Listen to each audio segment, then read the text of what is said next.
18h32, Didier Raoult ce soir sur BFM TV, c'est l'événement entretien exceptionnel à Marseille mené par Ruth Elkrief et Margot de Frouville. Ruth et Margot sont avec nous depuis Marseille. Bonsoir mesdames. Vous allez nous dire dans un instant comment ça s'est passé et ce qu'on va pouvoir découvrir. Didier Raoult, au moment où d'ailleurs l'OMS annonce la reprise des essais cliniques sur l'hydroxychloroquine, le fameux médicament, le fameux traitement que Didier Raoult préconise depuis le début de cette épidémie. C'est plutôt une victoire pour le professeur marseillais. On va en parler également avec Bernard Sananès. Bonsoir Bernard de l'Institut là, parce qu'on a sondé les Français sur Didier Raoult. Quelle image avez-vous de Didier Raoult? Réponse dans un instant. Nous sommes avec le professeur Bruno Megarban. Bonsoir, vous êtes chef du service de réanimation médicale à l'hôpital Lariboisière à Paris. Et puis le professeur Toussaint également est avec nous. Bonsoir professeur. Bonsoir. Je rappelle que vous êtes le directeur de l'Institut de recherche biomédicale et d'épidémiologie du sport et professeur de physiologie à l'université Paris-Descartes. Et puis Laurent Neumann n'est pas professeur mais éditorialiste politique. Bonsoir. Laurent, Ruth, Margot, que va-t-on découvrir ce soir sur BFM TV? On va découvrir un homme qui est conscient, plus que conscient, de sa valeur, qui nous rappelle comment il a travaillé, qui nous explique comment il a travaillé, qui nous explique comment il a tenté de convaincre les autorités d'adopter son traitement, qui remet en question la gestion de la crise au début et qui aussi, comment dire, esquive les questions plus gênantes sur la politisation du traitement, sur ses ambitions éventuelles, mais qui dévoile une partie un peu plus personnelle, qui parle de sa vie, de son père,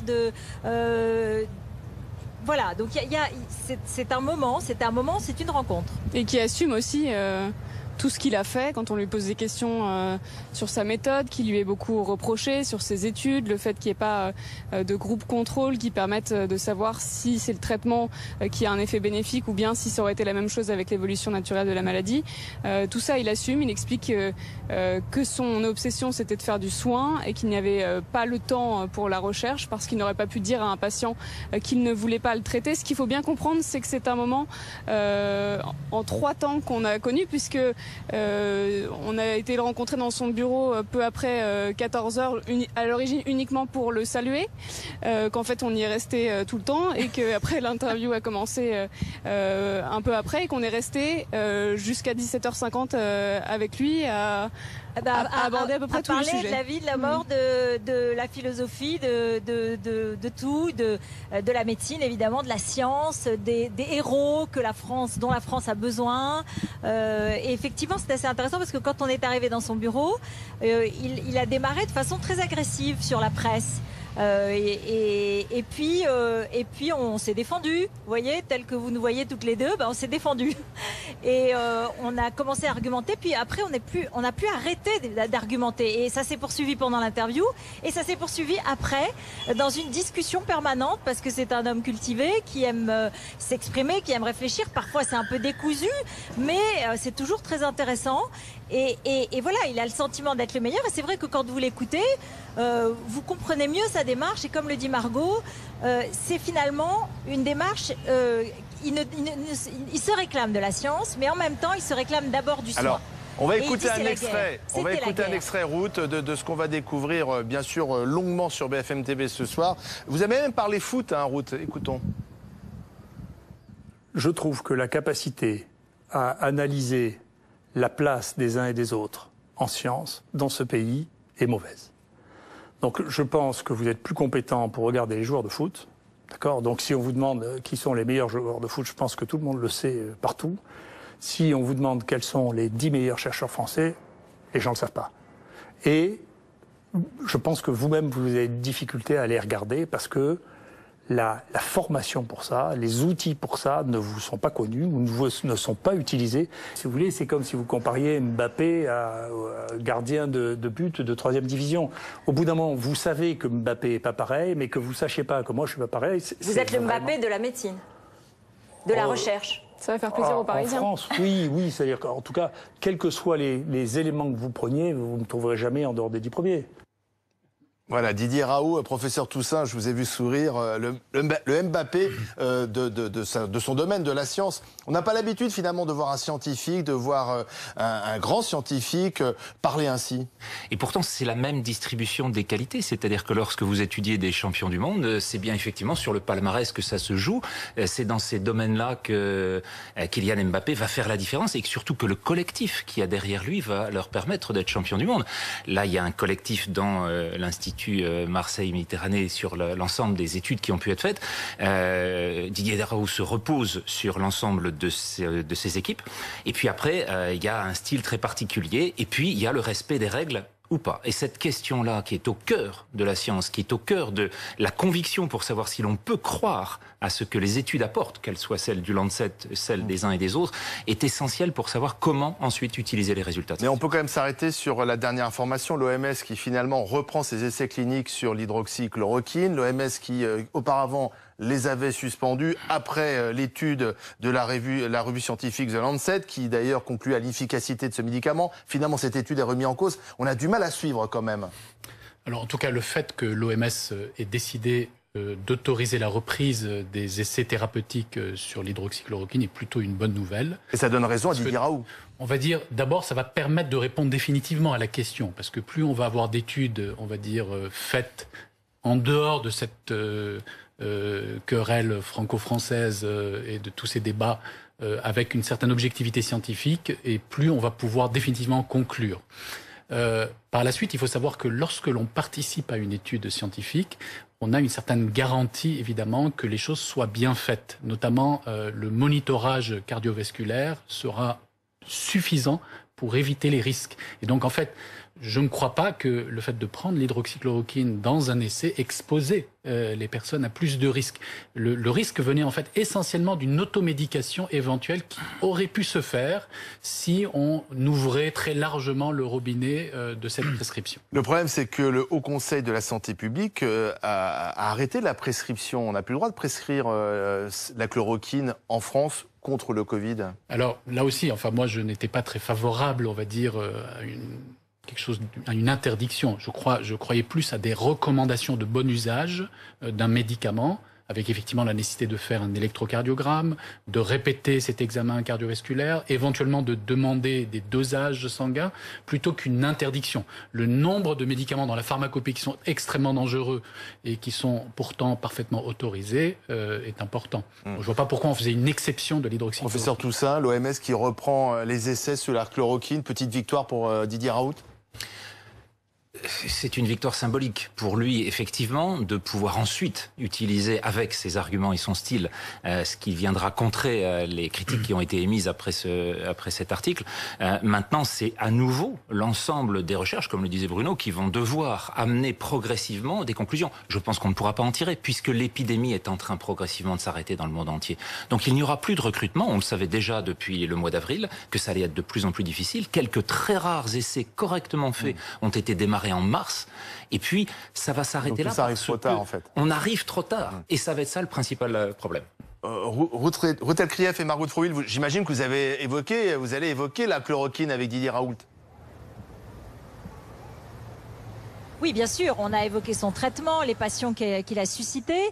Et effectivement, il a regretté, parce qu'il a critiqué l'étude du Lancet, que le gouvernement français ait aussitôt interdit son utilisation dans un protocole hospitalier.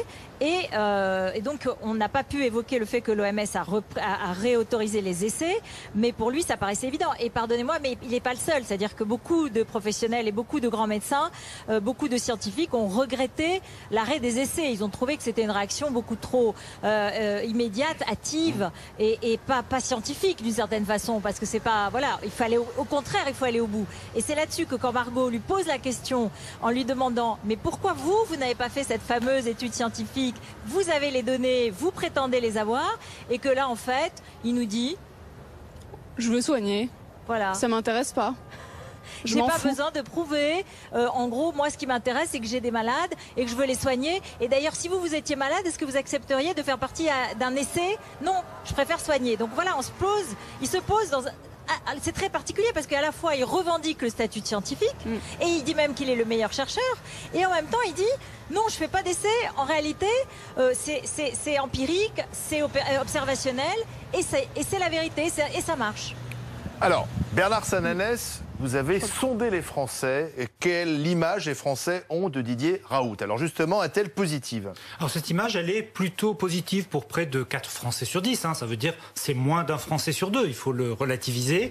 Mais dans le même temps, il faut aussi dire qu'il y a un tiers des Français qui soit disent qu'ils ne le connaissent pas, soit ne se prononcent pas. Sans doute parce qu'ils considèrent que le sujet, finalement, est un sujet médical et qu'ils ne peuvent pas exprimer d'avis. Maintenant, quand on regarde un peu en détail, on voit bien que les premières qualités qui lui sont attribuées, c'est la qualité de courageux. Et donc il y a sans doute, Ruth l'évoquait, dans l'opinion des Français, ce côté un peu du hors-système, le côté un peu rebelle qui a été apprécié. D'ailleurs on voit bien, c'est dans les électorats de Marine Le Pen, de Jean-Luc Mélenchon, donc dans l'électorat un peu hors-système, que l'image du professeur Raoult est la meilleure. J'oublie évidemment une particularité, c'est qu'elle est au sommet dans la région Provence-Alpes-Côte d'Azur, où 6 habitants de la région sur 10 ont une bonne image de lui. Mais il y a aussi des points négatifs. D'abord, on voit, il veut faire parler de lui. Donc les Français ont compris qu'il était un fan et un adepte de la communication. Et puis il y a quelque chose qu'on ne voit pas là, c'est sur le mot de inspire confiance. Inspire confiance, on est à 4 Français sur 10. Finalement, c'est assez peu pour un médecin. Le médecin est dans les professions celui qui inspire beaucoup confiance. Donc on voit bien que son action clive, même si beaucoup de Français considèrent que finalement il a obtenu des résultats dans un moment où il y avait à la fois une défiance vis-à-on de la parole publique et également une absence de traitement qui fait qu'il a pu, pour certains, incarner un espoir. Mais là, on est au-delà du champ scientifique. On a un personnage qui devient quasiment un personnage politique, Laurent Neumann. Non mais je ne sais pas si j'ose le dire à Bernard Sananès, mais moi ce sondage, pas le sondage, le résultat du sondage me sidère. Pourquoi? Quand je vois qu'il n'y a qu'un tiers des gens qui sont sans opinion, je me dis donc que 2 tiers des gens ont une opinion sur Didier Raoult. Mais une opinion fondée sur quoi? Ils ne connaissaient pas il y a encore quelques mois. Non, on ne parle pas de notoriété. Il commence à être très connu. Est-ce que c'est un bon médecin, un mauvais médecin, un bon chercheur ou pas? Est-ce qu'il a eu raison sur la chloroquine ou pas? Il a eu raison sur la deuxième vague ou pas? Il a eu raison au début de nous dire que cette épidémie ne ferait pas plus de morts que les accidents de trottinette ou pas? Moi, je n'ai pas les éléments qu'ont à disposition les médecins, les chercheurs. Et au fond, c'est comme le foot. Il y a 67 millions de sélectionneurs pour l'équipe de foot. Vraisemblablement, il y a 67 millions d'infectiologues, de virologues, de chercheurs, de médecins, puisque tout le monde ou presque a un avis sur lui. Et j'avoue que je suis très étonné. Mais messieurs les médecins, pourquoi on a eu envie, en tout cas beaucoup de Français ont eu envie de croire à Didier Raoult, à ce qu'il disait? Parce que c'était un message qui allait un peu à l'encontre du politiquement correct, du sanitairement correct. Oui, d'une part, il y a une prise de position très tôt sur les compétences de virologue, qui sont excellentes chez lui, et sur lesquelles l'analyse de la pandémie sera toujours précise et sur lequel il dira avec les chiffres marseillais, vous voyez, cette épidémie, elle monte, elle descend, elle disparaît. Et qu'il n'y aura pas de deuxième vague. Et là-dessus, on voit que c'est ce qui est en train de se passer dans le monde entier. Et donc, il a eu une part de vérité sur cet élément. Mais il a aussi minimisé le début, il a minimisé la première vague. On n'en sait rien sur laquelle l'opinion lui donne tort. Lui donne tort, absolument. Et on ne sait pas du coup, pour l'instant, si cette vérité de l'hydroxychloroquine, qui était quand même un choix au hasard, d'une disposition qui était parmi les options thérapeutiques dont disposait la pharmacopée en Chine, et c'est là-dessus qu'il s'appuie initialement pour la justifier, mais après, on n'a aucune démonstration pour l'instant de l'efficacité, et on sait ce risque cardiologique. Et puis à Marseille, il a fait une chose que beaucoup de Français réclamaient, il a testé. Il a testé massivement. Au moment où les autorités nous expliquaient que les tests, on allait le faire, mais voilà, plus tard, parce qu'on ne les avait pas encore. Tout à fait. En plus, on va dire, de sa personnalité charismatique, du leader qu'il est, avec toute l'équipe qu'il dirige, effectivement, on a l'impression qu'il a été intuitif et qu'il a anticipé les problèmes. C'est quand même le seul endroit en France où on a disposé des tests, où on a testé les personnes très peu symptomatiques, alors même que nous, à Paris, les très grands virologues, au moment où débutait l'épidémie, ne disposaient pas de tests. Et nous avons attendu en réanimation pendant un certain temps pour pouvoir disposer de tests pour tester, y compris les patients. Et ce choix-là n'a pas été fait en Allemagne, alors que c'est justement sur ces effets-là que se fait la différence entre notre pays et l'Allemagne. Margot de Frouville, sur les tests, j'imagine que vous avez abordé la question avec Didier Raoult.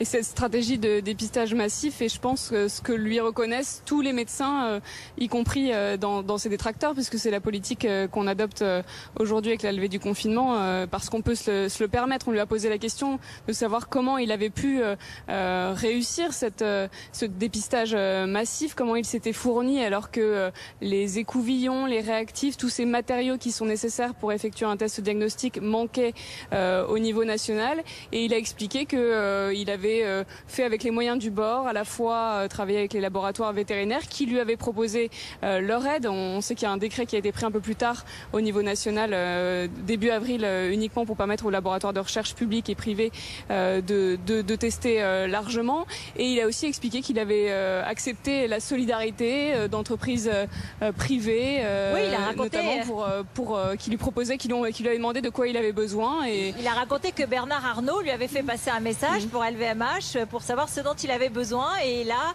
effectivement, il s'est fait aider par Bernard Arnault qui lui a envoyé du matériel, des gants, voilà, des gants. Qu'il a repassé commande après. Et après, il a redemandé, etc. Donc, il nous a raconté et il a une phrase.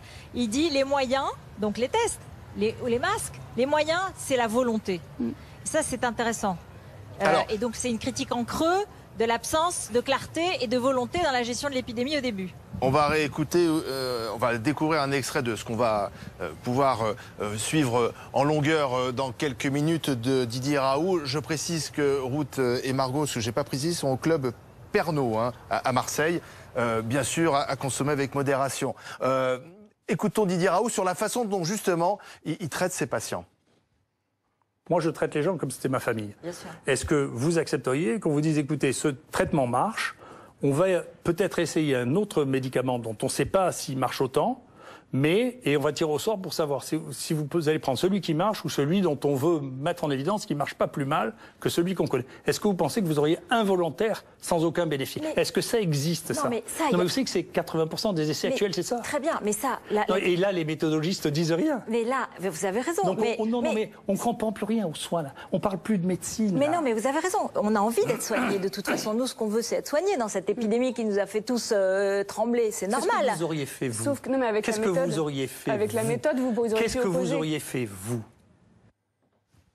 Professeur Toussaint, il a raison? C'est pas qu'est-ce que nous aurions fait nous, c'est comment on arrive à démontrer, y compris dans l'urgence, en respectant un certain nombre de règles qui sont celles du nous ne savons pas et nous devons à un moment donné choisir. Ça veut dire qu'il peut y avoir des risques des deux côtés et donc il y a à un moment donné un hasard qui doit être accepté, qui est celui de la prise de risque dans les deux groupes. Et c'est seulement à la fin qu'on arrive à avoir la certitude. Et c'est comme ça ensuite qu'on va pouvoir choisir un médicament qui va être considéré comme efficace. Là, pour le reste, on est entre Edmond Rostand et Pagnol. Oui, mais c'est intéressant. Pourquoi Didier Raoult est devenu célèbre? Parce qu'il a fait un choix, et je ne sais pas pourquoi d'ailleurs il a fait ce choix. Le choix qu'il a fait, c'est de s'affranchir de ce que d'autres appelleraient les filtres académiques, des règles habituelles de la science et de la recherche. D'ailleurs, quand il dit à Ruth Elkrief et à Margot de Frouville, moi j'avais pas le temps de faire de la recherche, il fallait soigner, c'est le contraire de tout ce que vous disent tous les médecins, tous les chercheurs, tous les biologistes, tous ceux qui travaillent sur des traitements, sur des vaccins. Et il a fait un deuxième choix.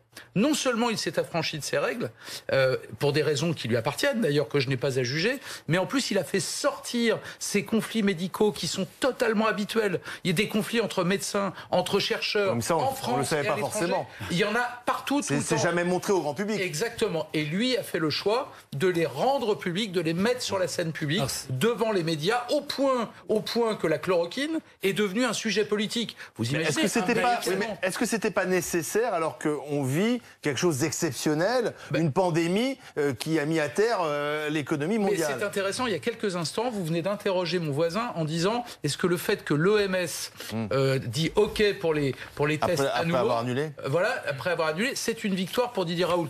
Non, ce sera une victoire si un jour les études montrent que la chloroquine est efficace sur la maladie. Bernard Sananès. Deux points intéressants. Un, même si Didier Raoult a une image plutôt positive, on l'a dit, quand il a donné le sentiment de sous-estimer la gravité de la pandémie, là il n'est pas suivi par les Français, puisqu'il n'y a finalement que 10% des Français qui considèrent qu'on en a trop fait et que ce virus n'était pas plus grave qu'un autre. Là-dessus, on voit bien qu'il n'a pas convaincu. Puis le deuxième élément par rapport à ce que vient de dire Laurent, c'est sur le débat scientifique. On voit bien que ce débat, que Raoult ait raison ou tort, on ne va pas rentrer nous là-dedans, mais ce débat, il perturbe les gens, il perturbe les Français qui n'ont pas l'habitude de ce débat. Pour eux, le débat scientifique, jusqu'à présent, il se faisait dans les colonnes de la presse spécialisée. Et il est assez inquiétant, voire déstabilisant. Oui, mais grâce à Didier Raoult, on a appris plein de choses sur cette épidémie.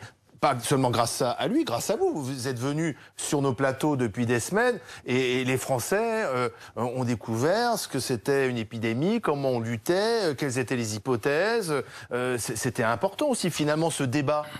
Tout à fait. En tout cas, c'est quelque chose de nouveau. On a tous découvert cette infection, ce virus. On a tous appris tous les jours. Et effectivement, une de nos missions était aussi d'informer le public pour qu'il comprenne. Parce qu'en fait, finalement, le seul moyen de lutter contre la progression du virus était d'en comprendre la gravité, de comprendre les moyens de prévention, c'est-à-dire les mesures barrières, et de les mettre en application. Et pour pouvoir réussir à les mettre en application, il faut être convaincu. Sauf que ça s'est pas fait du jour au lendemain. Parce que c'est pas forcément très bon pour Didier Raoult. Moi, je l'ai lu attentivement, le sondage de Bernard Sananès. Globalement, les gens croient massivement ce que disent les médecins. Je parle sous le contrôle de Bernard. Et donc, quand on regarde la question, est-ce que vous faites confiance à Didier Raoult, mais on est à la moitié quasiment de la confiance que les Français accordent à l'ensemble des médecins. Ça veut donc dire que sa crédibilité n'est pas aussi énorme. Oui, mais les médecins n'étaient pas d'accord entre eux. Oui, mais c'est pour ça je trouve qu'on confond ce qui est de l'information. Et il y a eu ce travail que vous avez fait et que les médias ont fait, et le travail du débat sur le traitement. Et c'est ça qui était inhabituel pour les gens. On n'avait pas l'habitude de débattre entre médecins sur un plateau de télé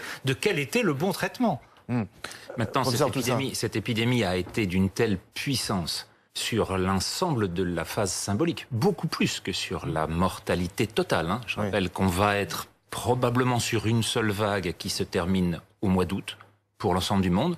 L'Amérique du Sud est en train de passer le pic actuellement. Ça veut dire qu'elle se comporte comme les autres continents, l'Asie, l'Europe, l'Afrique, l'Amérique du Nord et l'Amérique du Sud. Donc on voit que cette épidémie est en train de disparaître, qu'on va arriver à un total de décès pour le monde qui sera l'équivalent de ce que sont les grippes saisonnières, à 600 000 décès. On revient à ce qu'on disait au début. Ce que vous disiez tout à l'heure, c'est pas l'épidémie qui a mis l'économie par terre, ce sont les réactions.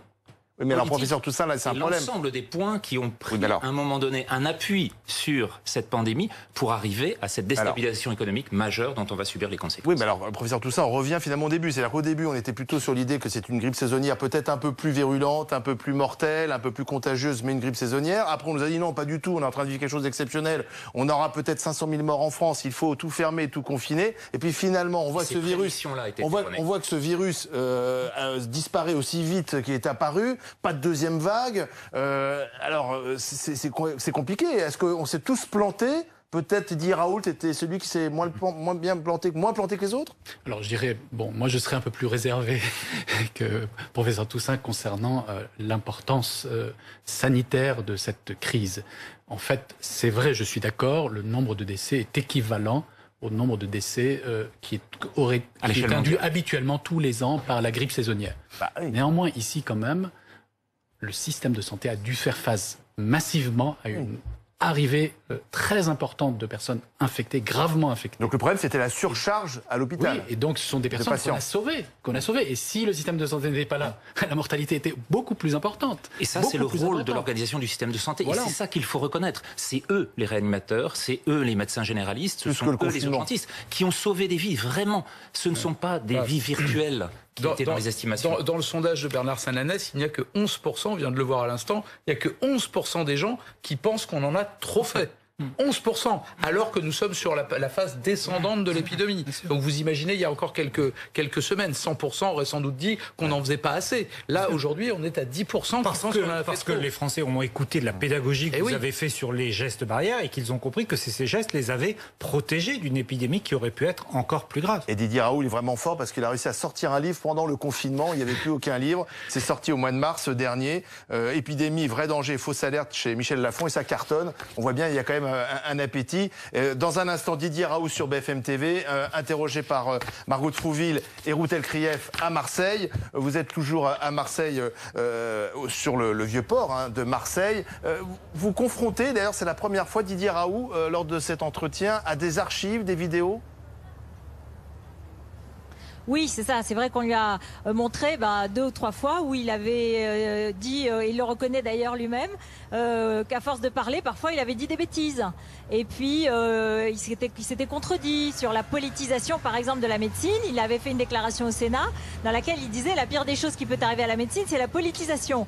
Or, je lui ai fait remarquer qu'il avait beaucoup politisé son traitement.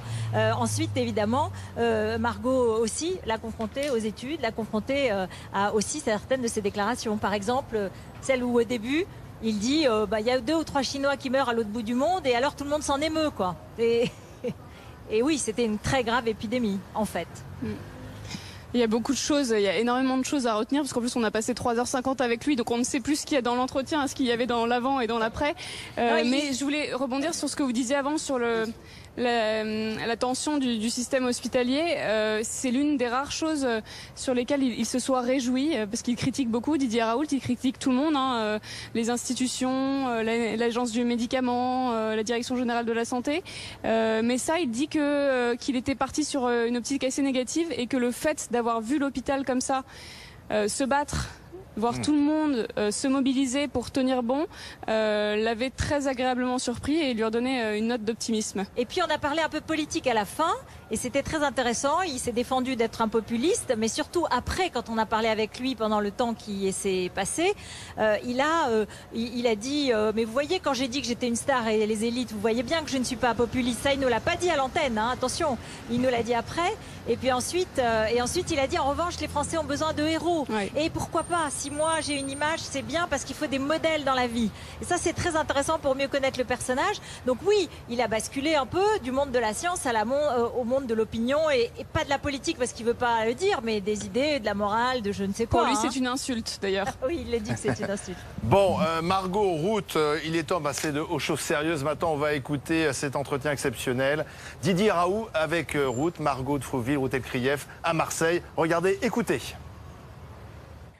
Bonjour professeur Raoult, merci beaucoup de nous recevoir dans votre IHU de Marseille et en particulier dans cet amphithéâtre dans lequel vous enseignez, vous donnez vos cours notamment avec Margot de Frouville. Bonsoir Margot. Bonsoir Ruth. Chef du service santé de BFM TV. Bien, nous voudrions revenir avec vous sur cette épidémie qui a marqué la France, le monde, sur la manière dont vous avez aussi joué un rôle éminent, important pour les uns. Vous avez dit vous-même, je suis une star, on va y revenir, et aussi nocif pour les autres. Il y en a qui disent ça. Alors, première question, à votre avis, quel rôle avez-vous joué dans cette crise? Vous, comment vous définissez-vous? Donc, j'en sais rien, parce que si vous voulez, je crois que c'est l'histoire. Et je pense que beaucoup de gens oublient que c'est l'histoire qui décide, si vous voulez. Donc, le rôle qu'on joue, vous savez, je sais bien, ça reviendra probablement plusieurs fois. Vous savez, on habite tous des écosystèmes différents. Moi, dans mon écosystème, j'ai mon propre écosystème, j'ai celui de mon travail, celui de ma famille, celui de mon histoire. Et donc, quand je dis quelque chose qui m'intéresse, c'est de pouvoir l'entendre 10 ans après, ça va devenir de plus en plus difficile avec le temps, et de pas avoir honte de ce que j'ai dit. Vous voyez, donc ce qu'on dit au jour le jour ou ce qu'on pense au jour le jour ne me touche pas. Ça n'a pas vraiment d'importance pour moi. Ce qui m'intéresse, c'est d'être en accord avec moi-même 10 ans plus tard. Justement, si on revenait au 23 janvier, à la veille des premiers cas confirmés officiellement sur le sol français, que feriez-vous différemment en tant que chercheur, en tant que médecin? Que diriez-vous différemment? Rien. Vous êtes critique quand même, vous avez une observation sur ce qui s'est passé? Mais encore, oui, sur ce qui s'est passé, oui, mais si vous voulez, encore une fois, à chaque fois, il faut distinguer. J'ai toujours parlé, si vous voulez, en mon âme et conscience. Donc, j'ai pas d'intérêt financier dedans. Je m'excuse de vous dire ça, mais honnêtement, la notoriété que j'ai acquise à cette occasion me pèse plus que ce qu'elle ne m'intéresse. Je m'en fous un peu. Ce qui m'intéressait, si vous voulez, quand j'étais jeune, je voulais avoir de la notoriété chez mes pairs, chez les gens qui font mon métier. Je voulais être reconnu, je l'ai été, j'ai eu une quantité de prix considérable. Je suis content de ça, parce que c'est même si c'est l'estime de moi-même que je cherche. Vous voulez, l'estime de moi-même est un peu balancée par l'estime des autres, mais c'était pas. J'ai pas d'intérêt à avoir une notoriété dans le grand public. C'est arrivé, mais justement, on va en parler parce que c'est quand même la spécificité de cette période. Vous avez joué un rôle important, vous avez été très médiatisé, vous avez proposé un traitement, on le rappelle, hydroxychloroquine plus azithromycine, un protocole en quelque sorte, qui a suscité des passions. On va y revenir. Mais je voudrais qu'on réécoute ce que vous avez dit dans votre vidéo hier. C'était une vidéo sur votre chaîne YouTube que vous faites régulièrement. C'est vrai qu'elle était frappante. On l'écoute ensemble. Il y a une haine des vraies élites. Les vraies élites, c'est nous, en réalité. Donc les gens disent pourquoi les élites vous aiment pas? C'est pas les élites qui n'aiment pas, c'est eux qui n'aiment pas les élites. Moi, je suis une star des maladies infectieuses. J'ai tout eu, j'ai un cursus qui fait rêver à peu près n'importe qui, aussi bien la fonction officielle. J'étais le plus jeune président de l'Université de France, le plus jeune président médecin, le plus jeune de tous les professeurs de la classe exceptionnelle, le professeur le plus ancien dans le grade le plus élevé de tout ce pays en médecine. J'ai tout eu dans ma vie. Donc, si vous voulez, c'est moi l'élite. C'est pas l'élite qui me critique, c'est la non-élite, ceux qui critiquent l'élite. Et c'est un problème dans ce pays. Et moi, je pense que le président devrait s'en préoccuper parce que les stars s'en vont de ce pays. Alors, je suis une star. Il y en a qui peuvent se dire, il n'est pas mégalo un peu, le professeur Raoult? Oui, c'est pas moi qui... Vous savez, la mégalomanie, c'est les gens qui ne sont pas capables de voir la grandeur qui parlent de ça. Les mégalomanes, c'est ceux qui parlent de grandeur et qui ne l'ont pas. Vous en faites ce que vous voulez. Les gens pouvaient toujours dire que De Gaulle était mégalomane ou Churchill était mégalomane. Ça m'indiffère ce qu'ils en pensent. Encore une fois, il y a un problème dans les sciences dans ce pays. Pardon, je veux vous dire que dans notre sondage ce soir Elab, 40% des Français ont une opinion positive de vous, 60% en PACA. Donc votre notoriété, votre popularité, elle existe. Et d'une certaine façon, voilà, vous êtes presque sorti du champ médical, vous êtes sur le champ de l'opinion publique. Oui, mais encore une fois, pour revenir à votre question précédente, qui était intéressante, il y a, je trouve, sans vouloir être désagréable, parce que quand c'est pas nécessaire, je ne suis pas désagréable, je trouve que la capacité à analyser la place des uns et des autres en sciences dans ce pays est mauvaise. Donc je pense que vous êtes plus compétent pour regarder les joueurs de foot, d'accord? Donc si on vous demande qui sont les meilleurs joueurs de foot, je pense que tout le monde le sait partout. Si on vous demande quels sont les 10 meilleurs chercheurs français, les gens ne le savent pas. Et je pense que vous-même, vous avez des difficultés à les regarder parce que la formation pour ça, les outils pour ça ne vous sont pas connus ou ne sont pas utilisés. Et ça vous amène à penser que, je l'ai dit une fois, et puis vous ne l'avez pas entendu la dernière fois, que c'était comme si vous... Je ne sais pas que je suis de très près le football, mais enfin, quand même, c'est difficile de ne pas entendre parler. À Marseille, le football, quand même. Hein. Mais si vous voulez, c'est comme si vous compariez Mbappé à gardien de but de 3e division. Au bout d'un moment, vous savez que Mbappé n'est pas pareil, mais que vous ne sachiez pas que moi, je ne suis pas pareil. Vous êtes le Mbappé de la médecine, de la recherche. Ça va faire plaisir aux Parisiens. En France, oui. C'est-à-dire qu'en tout cas, quels que soient les éléments que vous preniez, vous ne me trouverez jamais en dehors des 10 premiers. Quels que soient les éléments que vous preniez, quels que soient les marqueurs que vous preniez. Justement, on sent bien que vous avez envie, et on le voit, finalement, de nous rappeler quels sont vos faits d'armes. Et ils sont nombreux et ils sont reconnus internationalement.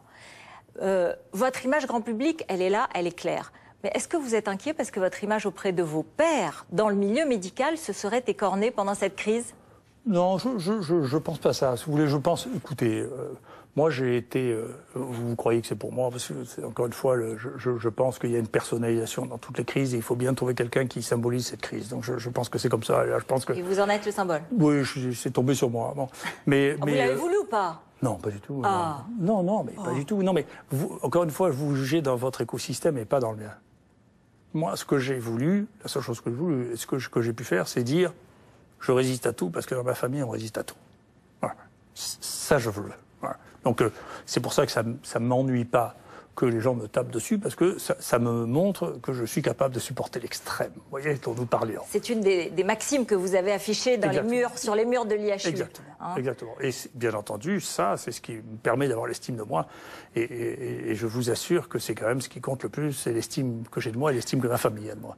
Y compris ma famille passée. Quand même, vous déplorez le climat passionnel qui se déchaîne, motivé par la haine de Trump et Bolsonaro. C'est un compagnonnage qui vous déplaît. Mais j'ai rien à voir avec ces gens. J'ai rien à voir avec ces gens. Moi, moi, ça m'a pas rendu service que Trump aime l'hydroxychloroquine. Honnêtement, il y a d'un coup tous les anti-Trumpistes qui se sont trouvés des anti-chloroquine parce que je ne sais pas quoi. Ils font des assimilations étranges, si vous voulez. Mais je peux vous dire, je regardais tout à l'heure le nombre de pays dans lesquels l'hydroxychloroquine est recommandée. Dans les États-Unis, c'est pas vraiment recommandé. Ça concerne 4,5 milliards de personnes sur 7 milliards. Donc quand on en fait une histoire parisiano-marseillaise, je pense qu'on est cinglé. Donc si vous voulez, il y a 4,5 milliards de gens qui vivent dans des pays dans lesquels l'hydroxychloroquine est recommandée en prévention. C'est-à-dire votre traitement ou en thérapeutique, associé ou non avec l'azithromycine. Donc il faut arrêter de personnaliser les choses à ce point. Juste un mot quand même. Vous avez une chaîne YouTube, il y a des millions de vues. Vous avez des followers par centaines de milliers sur Twitter. Vous faites des vidéos chaque semaine. Donc je le disais, vous êtes sorti un peu du champ médical aussi pour parler à l'opinion publique. Vous savez ce qu'on dit? Il fait du populisme sanitaire. Non, mais est-ce que je me fous de ce qu'on dit? Mais oui, mais à force, comment vous réagissez? Écoutez, j'ai trouvé, j'ai pensé ça, encore dire que je suis mégalomane, mais je m'en fiche. J'ai pensé qu'il n'était pas normal que les gens n'aient pas accès à la connaissance que je crois actuelle, directement. Et que la connaissance que j'ai n'est pas médiée. Donc, et on le voit dans cette crise. Qu'elle ne passe pas par les médias, donc. Donc elle ne passe plus par les médias. Elle passe par nous quand même ce soir. Très bien, ce soir elle passe par nous. Merci. Et donc on a fait une chaîne, dont je ne sais pas si vous avez vu le nom, je considère que d'avoir le droit d'être intelligent fait partie d'une minorité en danger actuellement. Donc le fait, et je maintiens ça, et on le voit bien avec cette histoire de chloroquine, des gens qui sont censés être intelligents ont d'un coup des réactions passionnelles sur la chloroquine à propos de Trump, et je pense que c'est des réactions d'imbéciles. Donc je ne suis pas d'accord avec ça. Je pense qu'on a le droit d'être intelligent, c'est-à-dire on a le droit de... Chaque fois qu'on dit quelque chose, ça ne témoigne pas du fait que l'on est de gauche ou de droite ou de ceci ou de cela. On a le droit d'être subtil, on a le droit d'être intelligent et on a le droit d'expliquer les choses. Quel bonheur! Quel bonheur. On a le droit, quel bonheur. Alors, il y a une polémique qui est récente, là, qui date de quelques jours. Que vous avez baptisé le Lancet Gate. Avec cette étude, vous avez été l'un des premiers à relever les incohérences, dont certaines ont été corrigées par la revue, qui a publié hier soir d'ailleurs une mise en garde à l'intention des lecteurs. Était-ce une erreur de la part du gouvernement d'interdire la prescription d'hydroxychloroquine ou plutôt d'abroger la prescription dérogatoire dans le Covid? Je pense, pour vous reparler sur quelque chose que je crois, je vous avais promis que je vous en parlerai plusieurs fois, pour vous parler d'écosystème. Je pense que ce que Barr appelait le microcosme, ce que moi j'appelle l'écosystème, la création d'un écosystème commun entre la politique et le journalisme, je pense que c'est une erreur. Voilà, profondément. C'est-à-dire que le principe même, vous savez que j'ai eu dans le giron de ce que je dirigeais une école de journalisme, donc que j'ai dû restructurer entièrement, donc j'ai beaucoup discuté avec eux, j'ai beaucoup appris. Donc vous avez déjà réfléchi sur la presse et c'est pour ça que vous utilisez, au-delà des médias traditionnels, des médias plus directs pour parler aux Français. Pas seulement ça, je pense qu'il y avait un malentendu, qu'ont beaucoup de gens. J'ai discuté avec les gens et donc on avait des journalistes qui étaient bi-appartenants, c'est-à-dire qui faisaient des cours chez nous et qui étaient... Mais là, concrètement, on vous demande un truc simple, c'est est-ce que le gouvernement a fait une bêtise? Est-ce que c'est dommage? Est-ce qu'il y a des vies qui ont été en danger parce qu'il a interdit l'utilisation de l'hydroxychloroquine et de l'azithromycine à l'hôpital? Je vous ai dit, on a le droit d'être intelligent, donc je ne vais pas vous répondre oui ou non, je vais vous expliquer ce que je pense être le contexte, qui n'est pas celui de ce ministre, qui est un contexte général. Que vous appeliez journaliste, c'est-à-dire, et qu'éventuellement vous fassiez des communications quotidiennes, ça veut bien dire c'est que vous êtes au jour le jour. Et c'est votre métier. Mais si les politiques deviennent au jour le jour, alors nous avons vraiment un énorme problème. Et c'est un peu ce qui se passe. Donc il est allé trop vite. Donc il a réagi à la presse. Il ne faut pas faire ça. Donc c'est un vendredi soir en plus, si vous voulez, quand on a... Et en plus, je redoute que les capacités autour de lui d'analyse réelle, de travail. Vous savez, ça demande du travail d'analyser les choses. Il y a trop, les choses jasent trop, zappent trop vite, les gens ne prennent pas le temps de l'analyse, du travail. Vous savez, moi je review 5 à 6 papiers par jour, c'est mon métier. depuis des années. Je suis éditeur de la plupart des journaux de maladies infectieuses. C'est mon métier. Vous ne pouvez pas me leurrer comme ça. Que les gens du Lancet soient fait leurrer par des choses aussi fantasques, c'est inimaginable. Quelles conséquences alors de cette décision précipitée ou trop rapide pour les patients notamment? Les patients, fort heureusement, ici, il n'y en a plus. Alors, donc, de toute manière, quoi qu'il arrive, il parlait d'interdiction d'expérimentation. Vous savez, après, on est un peu en désaccord avec, comme vous l'avez vu avec le directeur de l'ANSM. L'Agence nationale de la sécurité du médicament. Oui, c'est intéressant d'ailleurs, ce qui devrait amener à réfléchir, si on veut bien réfléchir, encore une fois. Est-ce que je peux préciser exactement ce dont il s'agit? Ouais. En fait, il y a un malentendu sur... Vous avez fait 3 essais. Non, j'ai fait un essai. Vous avez fait un essai et du soin. Alors, peut-être Margot peut nous le rappeler. Une étude donc, du 27 mars sur 80 patients. Et la question, c'était de savoir si c'était de la recherche ou du soin. Parce que si c'était de la recherche, un essai, il y avait des règles à respecter. Et la question, c'est de savoir est-ce que vous en êtes affranchi? Pas du tout. Encore une fois, une des folies qui a pris ce pays dans cette situation, qui a des raisons très profondes, c'est que beaucoup de gens qui ont fait ce métier d'infectiologue, depuis des années, sont à l'intérieur d'essais organisés par l'industrie et que tout malade est devenu susceptible de rentrer dans un essai. Moi, ce qui m'a beaucoup surpris, c'est que dans cette épidémie, pour moi, il fallait gérer ça comme la guerre, si vous voulez, et que ce dont on me parlait à chaque fois, c'était d'essais de recherche. Je ne suis pas suspect de ne pas faire de recherche, je passais ma vie à faire de la recherche. Mais il y a un temps pour tout. Il y a un temps pour la gestion des crises, il y a un temps pour le soin, et puis il y a un temps pour la recherche. Donc moi, je suis en désaccord depuis le début. Vous savez que j'étais en désaccord avec le Conseil scientifique, parce que pour moi, la question, c'était pas de savoir si on avait protocolisé les gens dans un essai pour la remdesivir, dont le résultat ne sortirait pas avant la fin de l'épidémie. Mais notre molécule n'auriez-vous pas eu le temps de faire les deux, du soin et de la recherche, parce que vous aviez une super cohorte de 3700 patients. Vous auriez pu faire un groupe contrôle, comme ça on aurait pu savoir ce qui relevait de l'évolution naturelle de la maladie. Non mais encore une fois, taisez-vous, vous m'avez posé une question, je vous réponds. Écoutez-moi, je vous le dis, moi, dans cette situation, mon devoir à moi, c'est de soigner les gens. Dès le moment, au bout d'un moment, que les gens soient aveugles, ne lisent pas, c'est pas mon problème. Les Chinois, nous, on a testé le virus in vitro. Les Chinois ont rapporté, ils ont rapporté dans Lancet aussi, l'efficacité de l'hydroxychloroquine en disant que ça marchait. Nous, on a fait... Au début, mais après, il y a eu d'autres études chinoises qui ont montré que ça avait peut-être des effets non bénéficiaires ou peut-être toxiques.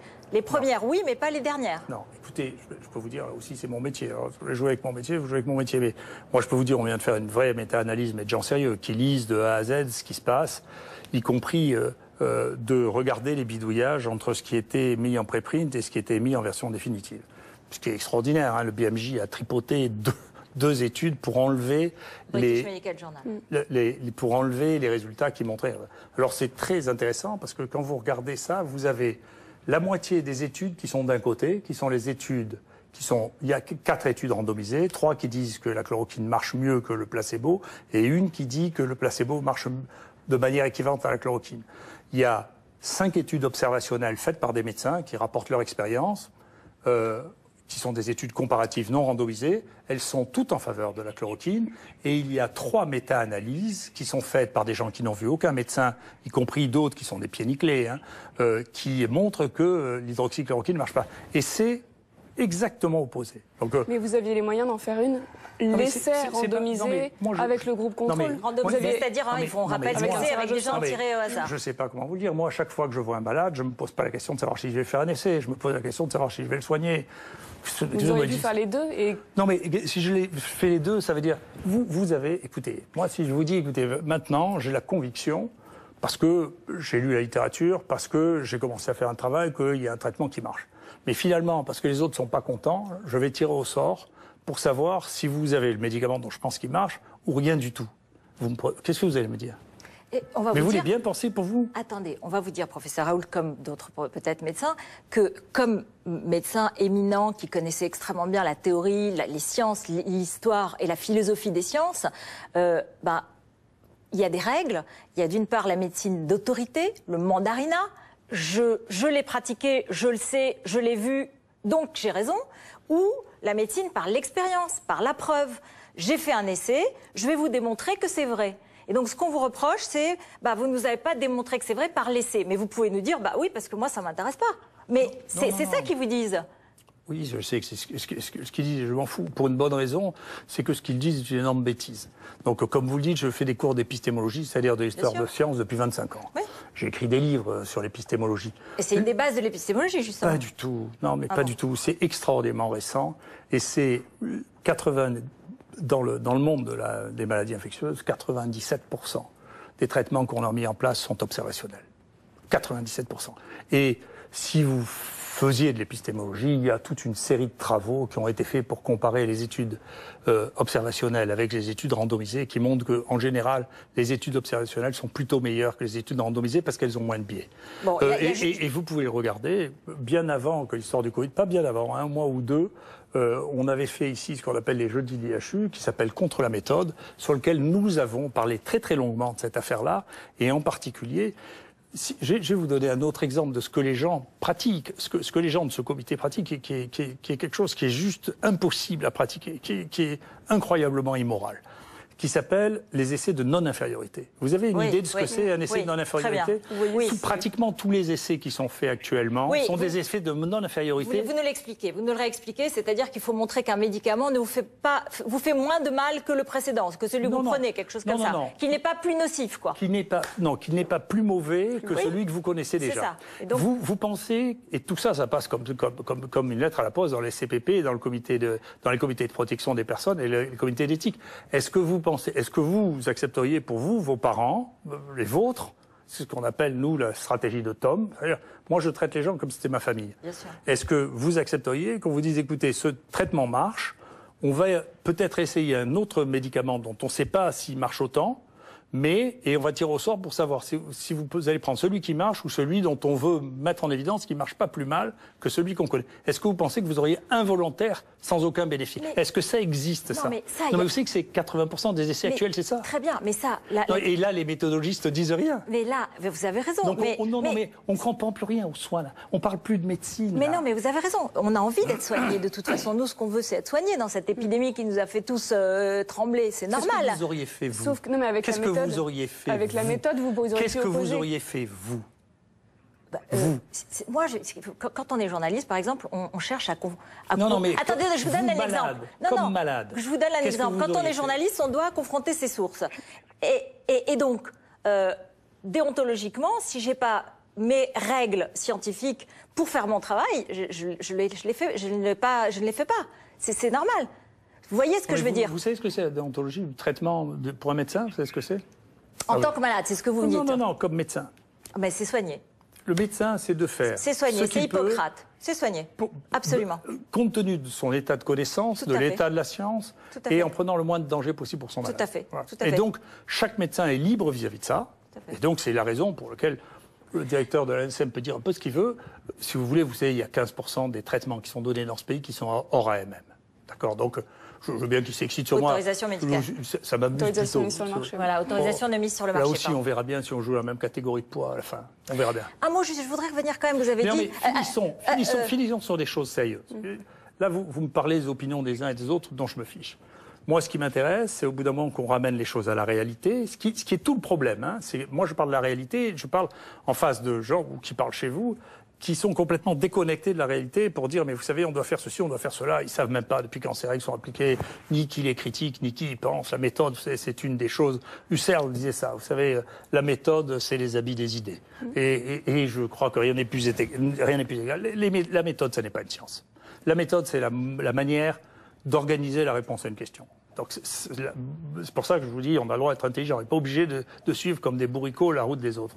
Maintenant, encore une fois, moi je mets dans les différents aspects de mon métier, quand je suis médecin, je mets le soin du malade en priorité. Et je pose toujours aux gens la question de ce que un Anglais a très joliment baptisé la stratégie de Tom, c'est qu'est-ce que vous faites pour vous, qu'est-ce que vous faites pour vos enfants. Et la réponse là, elle était évidente. Et d'ailleurs, vous eussiez eu raison de faire ce que je dis. Parce que la mortalité ici et la mortalité chez les gens à qui on dit restez chez vous et prenez du Doliprane, elle n'est pas même mature quand même. Il y en a 5 fois plus de morts quand même à la fin. Vous savez ce que répondent les médecins auxquels vous dites ça. Ils disent quand même que pour la plupart, ceux qui ont été en hôpital et qui ont traité des cas très graves, ils ont donné des antibiotiques, des corticoïdes, de l'oxygène, et ils ont soigné. C'est un peu dur quand même ce que vous dites. C'est un peu sévère avec vos collègues, sincèrement. Non, vous ne trouvez pas que c'est méchant? C'est pas non. Ce que je trouve irritant chez les collègues, c'est quand ils médisent. C'est pas la faute des collègues. Là où c'est la faute, c'est, si vous voulez, c'est l'arrogance n'est pas du côté où vous croyez. Au début, pour des raisons qui sont des raisons techniques, c'est-à-dire que parce que les gens qui se sont appropriés cette maladie techniquement ont décidé qu'il n'y a qu'eux qui étaient capables de faire les tests, la France a été le pays dans lequel on a fait le moins de tests. Et donc, on n'a pas fait les tests, donc on ne pouvait pas faire les diagnostics.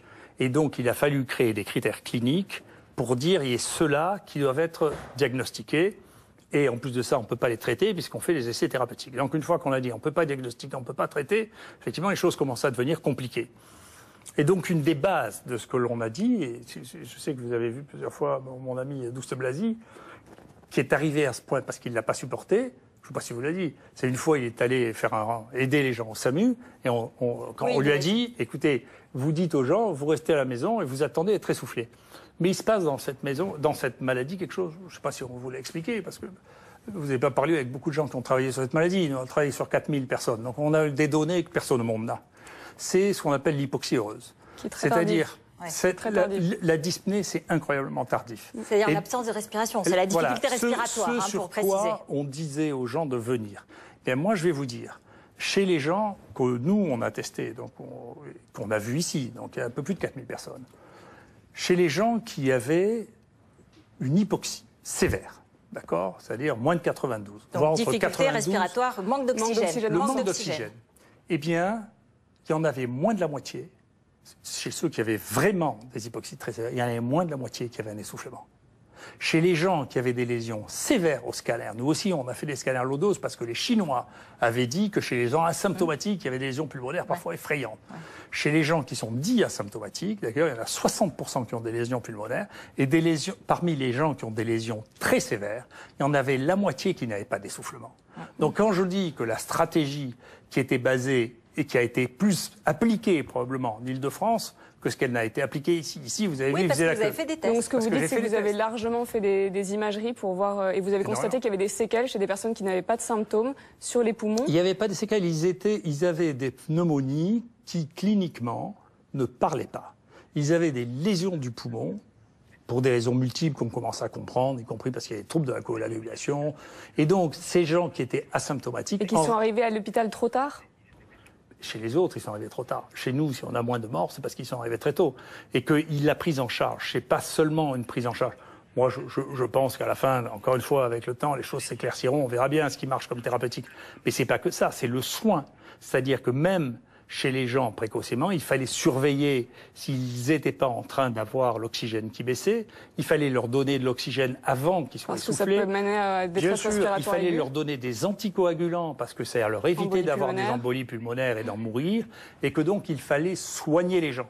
Donc ça veut dire, vous dites, en fait, on s'est occupé des malades trop tard, on les a hospitalisés beaucoup trop tard, et on aurait pu, dès le début, s'en occuper, les soigner bien mieux avec notamment la prise, par exemple, avec ce qu'on appelle le saturateur, par exemple, du taux d'oxygène. Ça coûte 30 €. On a aussi beaucoup appris au fur et à mesure de l'épidémie, que ce soit les infectiologues, les réanimateurs. Oui, mais c'est pas sur les autres n'ont pas appris parce qu'ils les ont pas eu, les malades. Donc, si vous voulez, comme les gens, les réanimateurs, bien sûr, les réanimateurs ont fait un travail ici, les réanimateurs ont un taux de mortalité qui doit être le niveau du taux de mortalité des hôpitaux français en général. Donc c'est extraordinaire, ils ont 17 ou 18% de mortalité. C'est extraordinaire.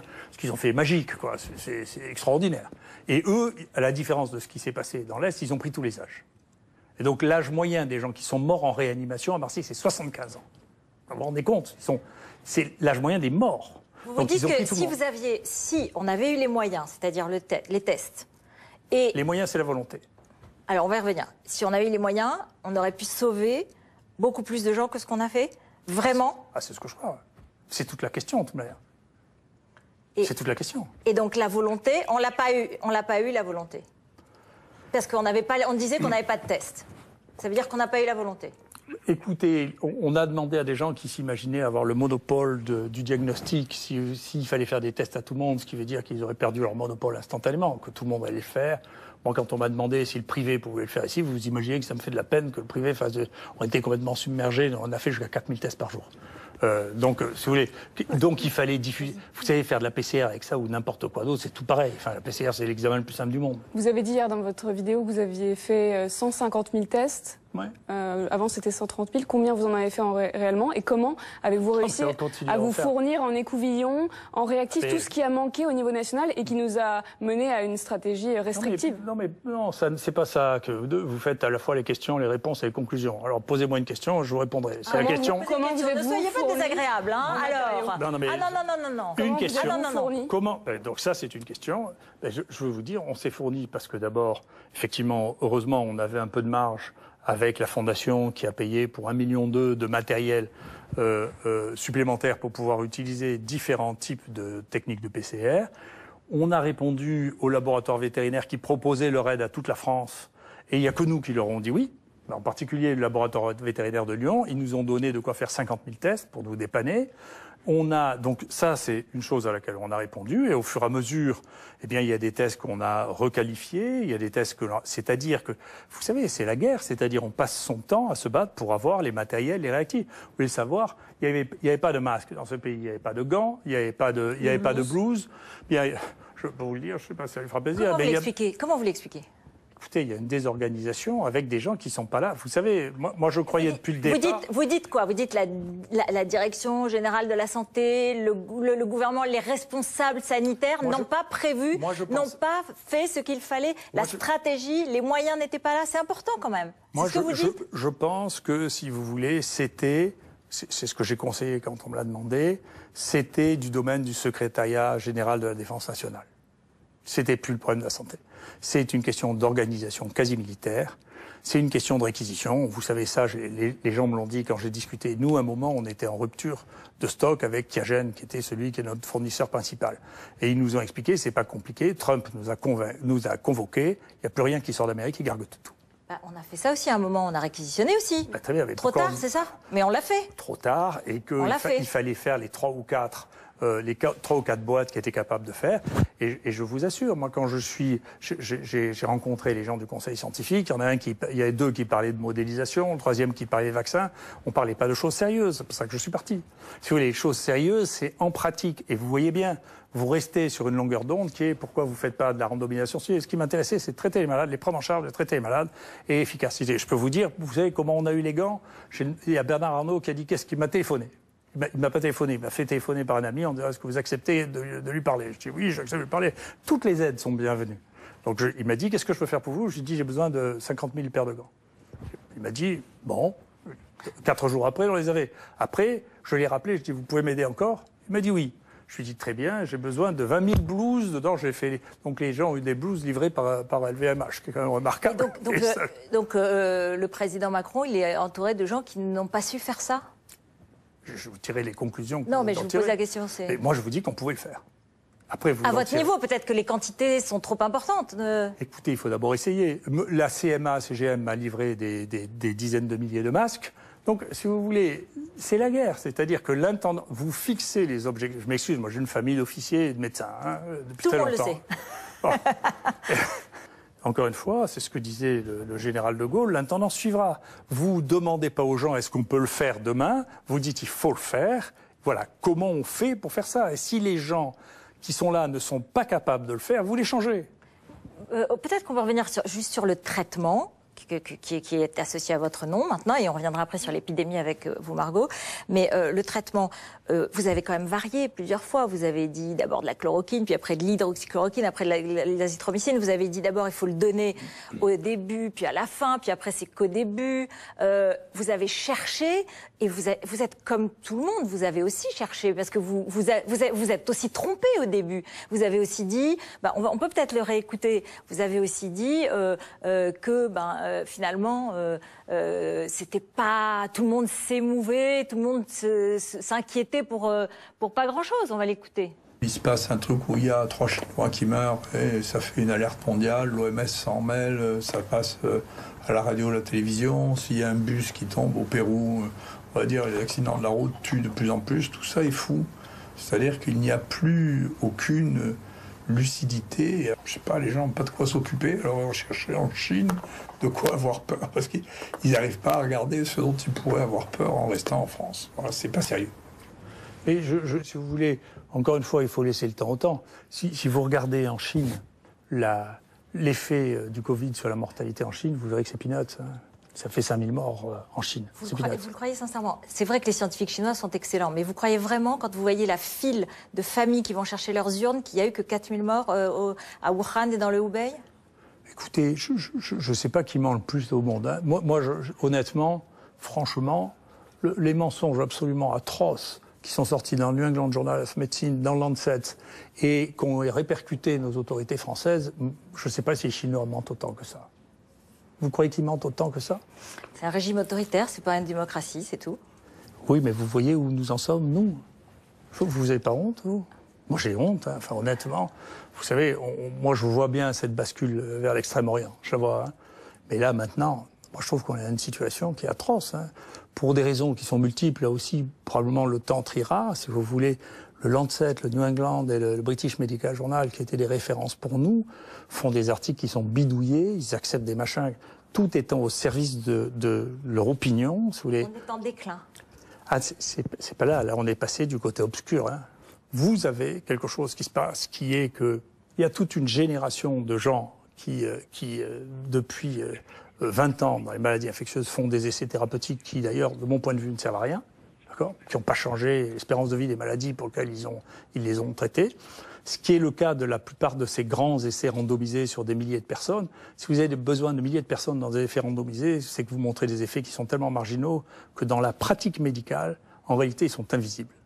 Donc c'est une chose un peu compliquée parce que ça a l'air d'être de la science, les effets randomisés. Vous savez ce que c'est? Une des choses qu'on a eues nous aussi dans notre étude, vous savez, quand on commence à faire des études sérieuses, et pas du tout, même pas sur les trucs randomisés, sur le traitement ordinaire. Randomisé, c'est-à-dire avec un groupe contrôle, à l'aveugle, tiré au sort. Vous savez, il y a 15% des gens qui ne prennent pas les médicaments que vous leur donnez. Vous avez des gens qui l'arrêtent l'été.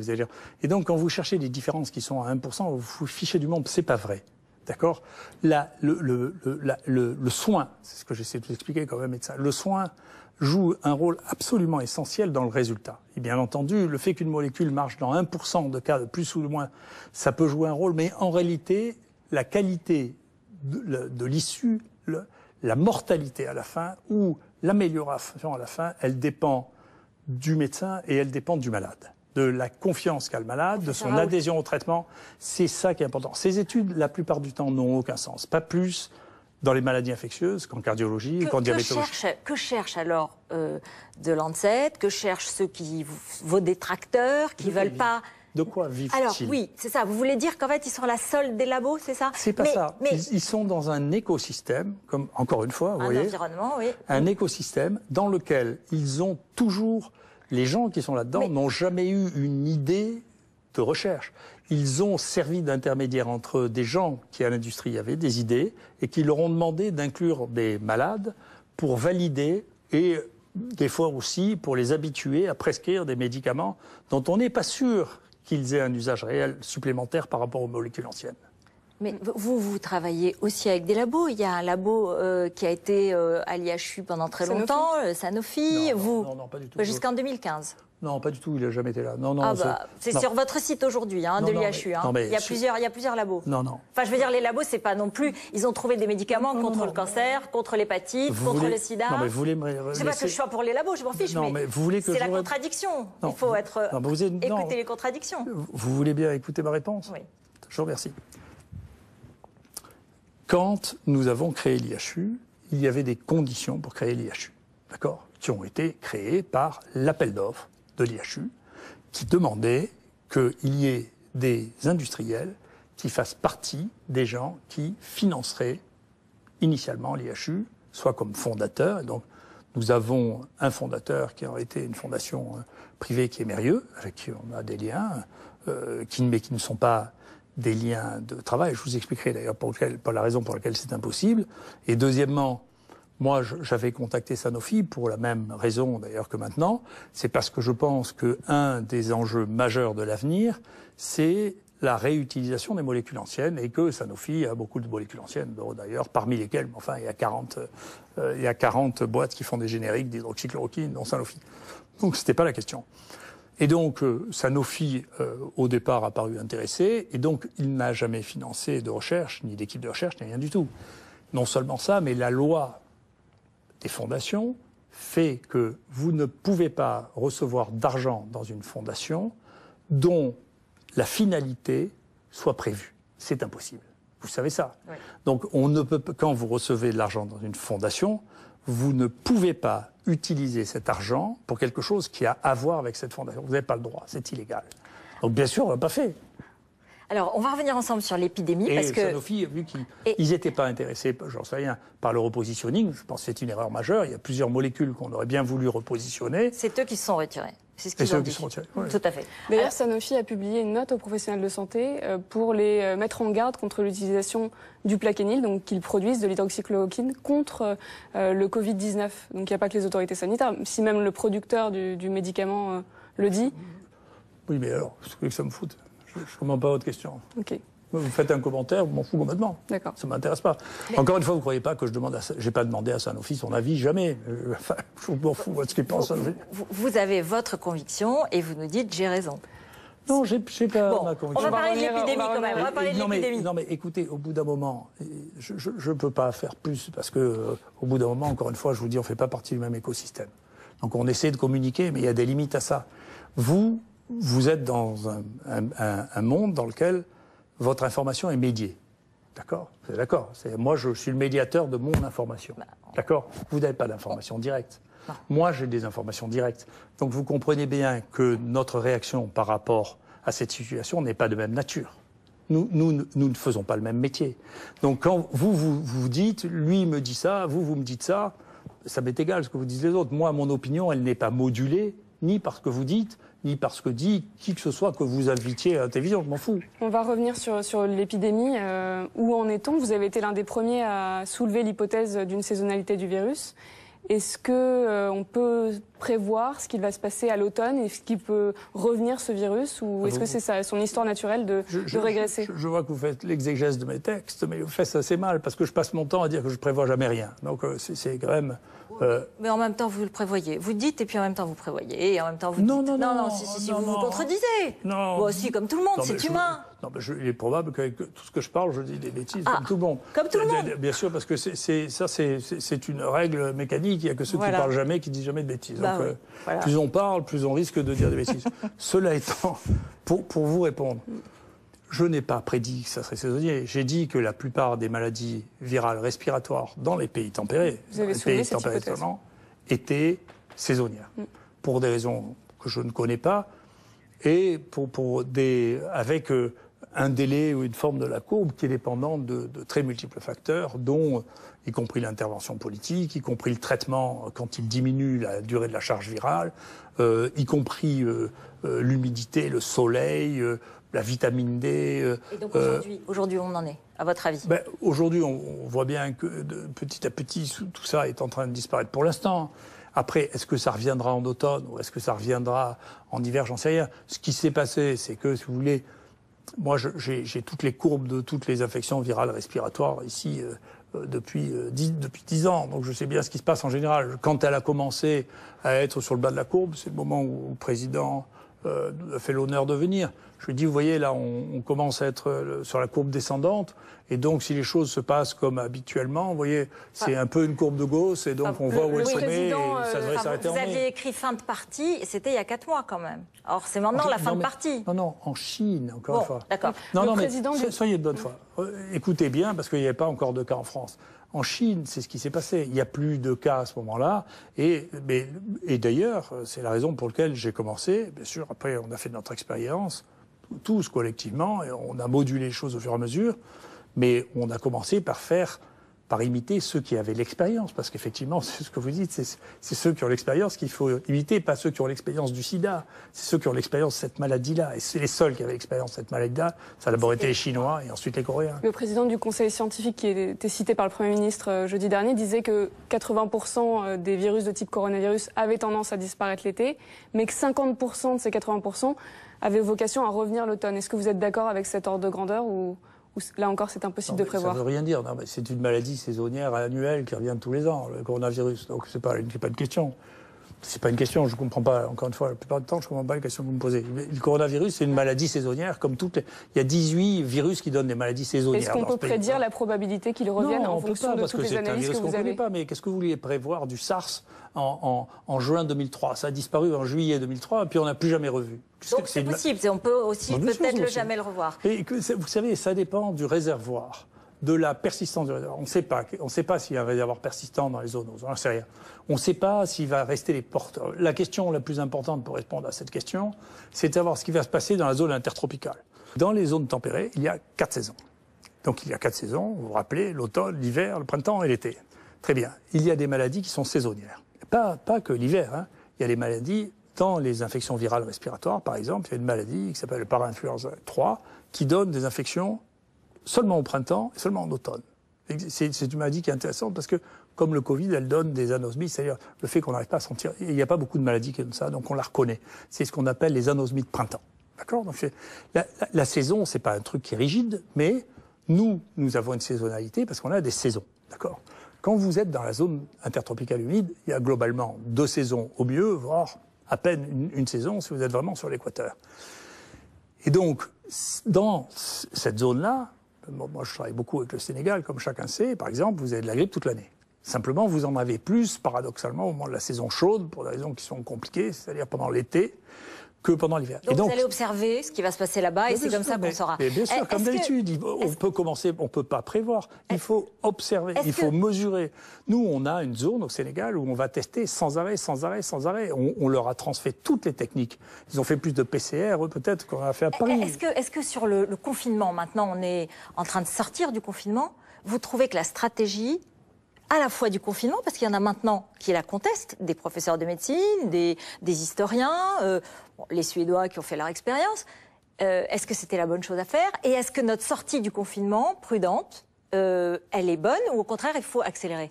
En quelques mots, parce que le temps passe. Je n'en sais rien, je ne sais pas parce que le confinement répond à plusieurs questions à la fois, dont certaines, pour certaines, je n'ai pas la compétence. Dès le début, et donc peut-être que ça vous expliquera une partie de ma communication sur cette maladie, j'ai, là aussi, du fait de mes antécédents familiaux, et qui ont fait vraiment l'objet de débats et de reports dimanche de ma jeunesse, j'ai une peur terrible de la débâcle de 40. Donc j'ai peur de la peur panique. Laissez-moi terminer, je suis terrifié par ça. Si j'ai passé mon temps à dire, écoutez, allons doucement, c'est pour ça. Et si le confinement a permis d'éviter la panique, c'est bien. Et je ne sais pas le dire. Voilà. Et on ne pourra pas tenir compte de l'organisation ni suédoise ni anglaise parce que nous ne sommes pas les mêmes. D'accord? Et donc, si les gens qui étaient à la tête de ce pays ont considéré que la meilleure solution pour éviter qu'il y ait une panique générale, que tout le monde se mette à partir sur les routes. Je vous rappelle que la débâcle en 40, c'est plus de morts sur les routes que de soldats morts. Aujourd'hui, on n'a plus de raison d'avoir peur? Moi, je ne crois pas qu'actuellement les choses soient très inquiétantes. On est dans une maladie qui est devenue très peu contagieuse. Il reste quelques cas, il restera quelques cas sporadiques pour des raisons, encore une fois, très très complexes.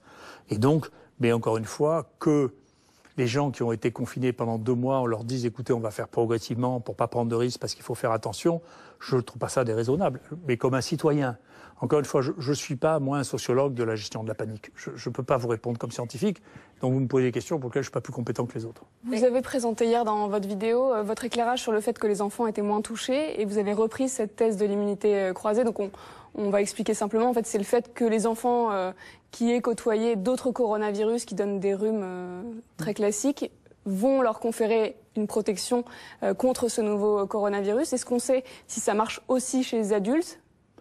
Alors, ce qui n'est pas une thèse, c'est qu'il y a des anticorps naturels contre le coronavirus Covid-19 d'avant le Covid-19. Voilà. C'est une question de sensibilité des tests. Donc, c'est pas nous qui avons trouvé ça. Il y a des gens qui ont trouvé ça là aussi. Il y a des gens quand même très intelligents. Nous, on travaille à Paris. Il y en a à Paris aussi, oui, parce qu'il y en a à Paris qui ont dit. Il y a un professeur à la Pitié-Salpêtrière, je peux vous citer son nom, Jonathan Freud, il nous l'a dit sur notre plateau, il en a parlé aussi. Non, mais vous savez, celui qui m'a dit... C'est important, non, parce qu'il n'y a pas que Marseille. Hein. Non, d'abord, il y a un type qui est plus fort que moi, ça m'énerve beaucoup, qui est à Paris, enfin, qui est à Paris, à Gustave Roussy, qui est Guido Kremer, et sa femme, qui est une star merveilleuse. C'est eux que vous devriez interviewer, qui sont des gens géniaux, qui, lui, c'est le meilleur immunologiste du monde. Donc, il est à Gustave Roussy et il est génial. Et on est très en contact. Elle, c'est la présidente de mon conseil scientifique. Elle est géniale. Et donc, on est en contact et on continue à travailler dessus. Et c'est eux qui m'ont dit, Didier, il y a un truc. On avait écrit un truc ensemble sur l'immunité qu'on a publié dans Cell Express. Il m'a dit, Didier, il y a un truc, il y a un papier qui est en train de sortir qui est pas encore publié, qui va sortir dans Cell sur l'immunité des cellules mémoire. Et il trouve qu'il y a 40 à 70% des gens qui ont une résistance à ça. Est-ce que c'est pas trop optimiste quand on sait que laissez-moi répondre à une la question. protection provisoire? Ne m'interrompez pas. Vous me posez une question, je réponds lentement. C'est l'interview, c'est notre travail. Ensuite, d'accord, vous me posez une question à moi. Je vous dis comment je suis arrivé là. Vous me laissez arriver ou vous me laissez pas arriver? Sinon, vous répondez vous-même aux questions. Il est sorti un deuxième papier actuellement qui a fait une sérologie hypersensible sur une des protéines, ça s'appelle la protéine Spike, qui permet d'entrer dans les cellules et qui a montré qu'effectivement, il y a une proportion relativement importante. Nous, on est en train de faire un troisième travail, qui est un travail avec un Western blot hypersensible, qui montre qu'il y a des anticorps contre la capside, qui est ce qu'il y a de plus présent comme antigène dans les virus. Donc il y a 3 travaux qui montrent ça, et c'est corrélé ça avec le fait que là, on a testé 10 000, que nous qui savons faire ça, on a testé 10 000 personnes pour voir quelle était la fréquence des coronavirus autres et du Covid-19, et on s'est rendu compte que du Covid-19, il n'y en a pas chez les petits, ça commence à partir de 15 ans, et là où les choses sont les plus fréquentes pour les 4 coronavirus circulants, c'est justement les tout petits, c'est ceux qui vont à la crèche, qui vont... et donc là, il y a une incidence absolument extraordinaire. Tous les ans, ça circule tous les ans, pendant de l'automne au printemps. Provisoirement, c'est une Combien protection. de temps ça les protège? Combien de temps? Je n'en sais rien. Pour l'instant, ce qu'on constate, c'est que les enfants en France apparaissent pour des raisons complexes, y compris on a testé dans des familles, on a vu dans des familles que les parents étaient infectés, les enfants n'étaient pas. Donc on a des expériences. Là aussi, c'est des choses. Vous ne pouvez pas les deviner, ces choses. Non, elles n'étaient pas publiées. Il y a une étude aussi sur 600 enfants en Ile-de-France. Et vous en avez fait sur 20 000, c'est ça? Non, les premiers à avoir publié sur les enfants, c'est nous, bien avant que ça soit fait en Ile-de-France. Les deuxièmes, c'est ce que j'avais dit au président. C'est la raison pour laquelle... Laissez-moi terminer. Et il a dit ça. Et puis, fort heureusement, il commençait à avoir des doutes parce qu'on était seul à dire ça en France. Delfrécy disait, mais non, on ne sait pas si c'est oui, si c'est non, c'est comme d'habitude. Et puis, heureusement, une semaine après, sortit le papier sur en Islande. En Islande, ils ont testé toute la population et ils ont trouvé exactement les mêmes résultats que nous. Donc ça, je m'en fous qu'à Paris les trouve. Ce qui m'intéresse, c'est le monde. Moi, je plaisante, c'est parce que vous avez pas mal opposé Paris et Marseille. Et je voudrais revenir quand même sur cette polémique autour de votre traitement. Est-ce que si vous l'aviez présenté de façon très, très sereine et très pas polémique justement, est-ce qu'il n'aurait pas été mieux accepté, mieux entendu? Et je voudrais qu'on vous réécoute, c'était en 2012. Vous avez été auditionné devant le Sénat. Sur le plan de la popularité, et ça aurait probablement dû nous expliquer comment gérer les crises sanitaires, les Français aiment d'abord les personnels de soins et ensuite les chercheurs. Ce qu'ils aiment le moins de tout, c'est les journalistes et les hommes politiques. Quand un sujet de santé est pris en otage par les politiques pour le gérer, c'est une catastrophe. Il vaut mieux nous laisser faire ça parce que les gens ont plus confiance en nous. Alors, je pense toujours. Oui, sauf que... D'accord, mais sauf que vous vous souvenez quand même, comme moi, qu'il y a eu une pétition pour votre traitement qui a été signée par le maire de Nice, Christian Estrosi, par des élus de Marseille, par le docteur Douste-Blazy, soutenu par Marine Le Pen, par Jean-Luc Mélenchon. Vous ne l'avez pas signé, vous, quand même. Non, moi, je ne l'ai pas signé parce que je ne signe aucune pétition. Moi, je suis journaliste. Mais, moi non plus, je vous rassure. Non, mais d'accord, mais... voilà, alors les politiques, vous avez politisé votre traitement, vous l'avez politisé. Non. Je m'excuse alors mais très profondément, très sincèrement, je m'excuse si je vous ai vexé par des généralités. Ce sont des généralités. Donc ce que je définis, c'est que ce que je disais, c'est exact. C'était juste après la crise de H1N1. Ce que je disais, je continue à le penser. Parce que je crois que c'est factuel. C'est vrai que la crédibilité des uns et des autres n'est pas la même. Pour, en particulier, les situations de santé. Vous êtes d'accord avec moi? Donc pourquoi vous leur avez pas dit, écoutez, il ne faut pas mêler les torchons et les serviettes, la médecine c'est la médecine, la politique c'est la politique? Non, mais moi je me suis Bah pas... si, enfin... Non, mais attendez. Eh ben, ça vous a politisé. Non, mais c'est pas que ça m'a politisé. Je ne peux pas vous dire pourquoi ils disent ça, mais je n'ai pas été politisé du tout, dans ça, mais pas du tout. Après... Vous avez été instrumentalisé? Vous saviez bien que c'était un peu contre le gouvernement quand il disait ça, c'était une façon... Écoutez, vous êtes assez intelligent pour savoir qu'il y a une possibilité d'instrumentalisation. Honnêtement, pour vous dire, alors je ne suis pas dans le secret des dieux, mais honnêtement, pour ce que j'en sais, en particulier des gens dont vous parlez, je ne crois pas du tout que ce soit le cas. Je vous le dis tel que je le pense. Je crois que ça n'est pas le cas du tout.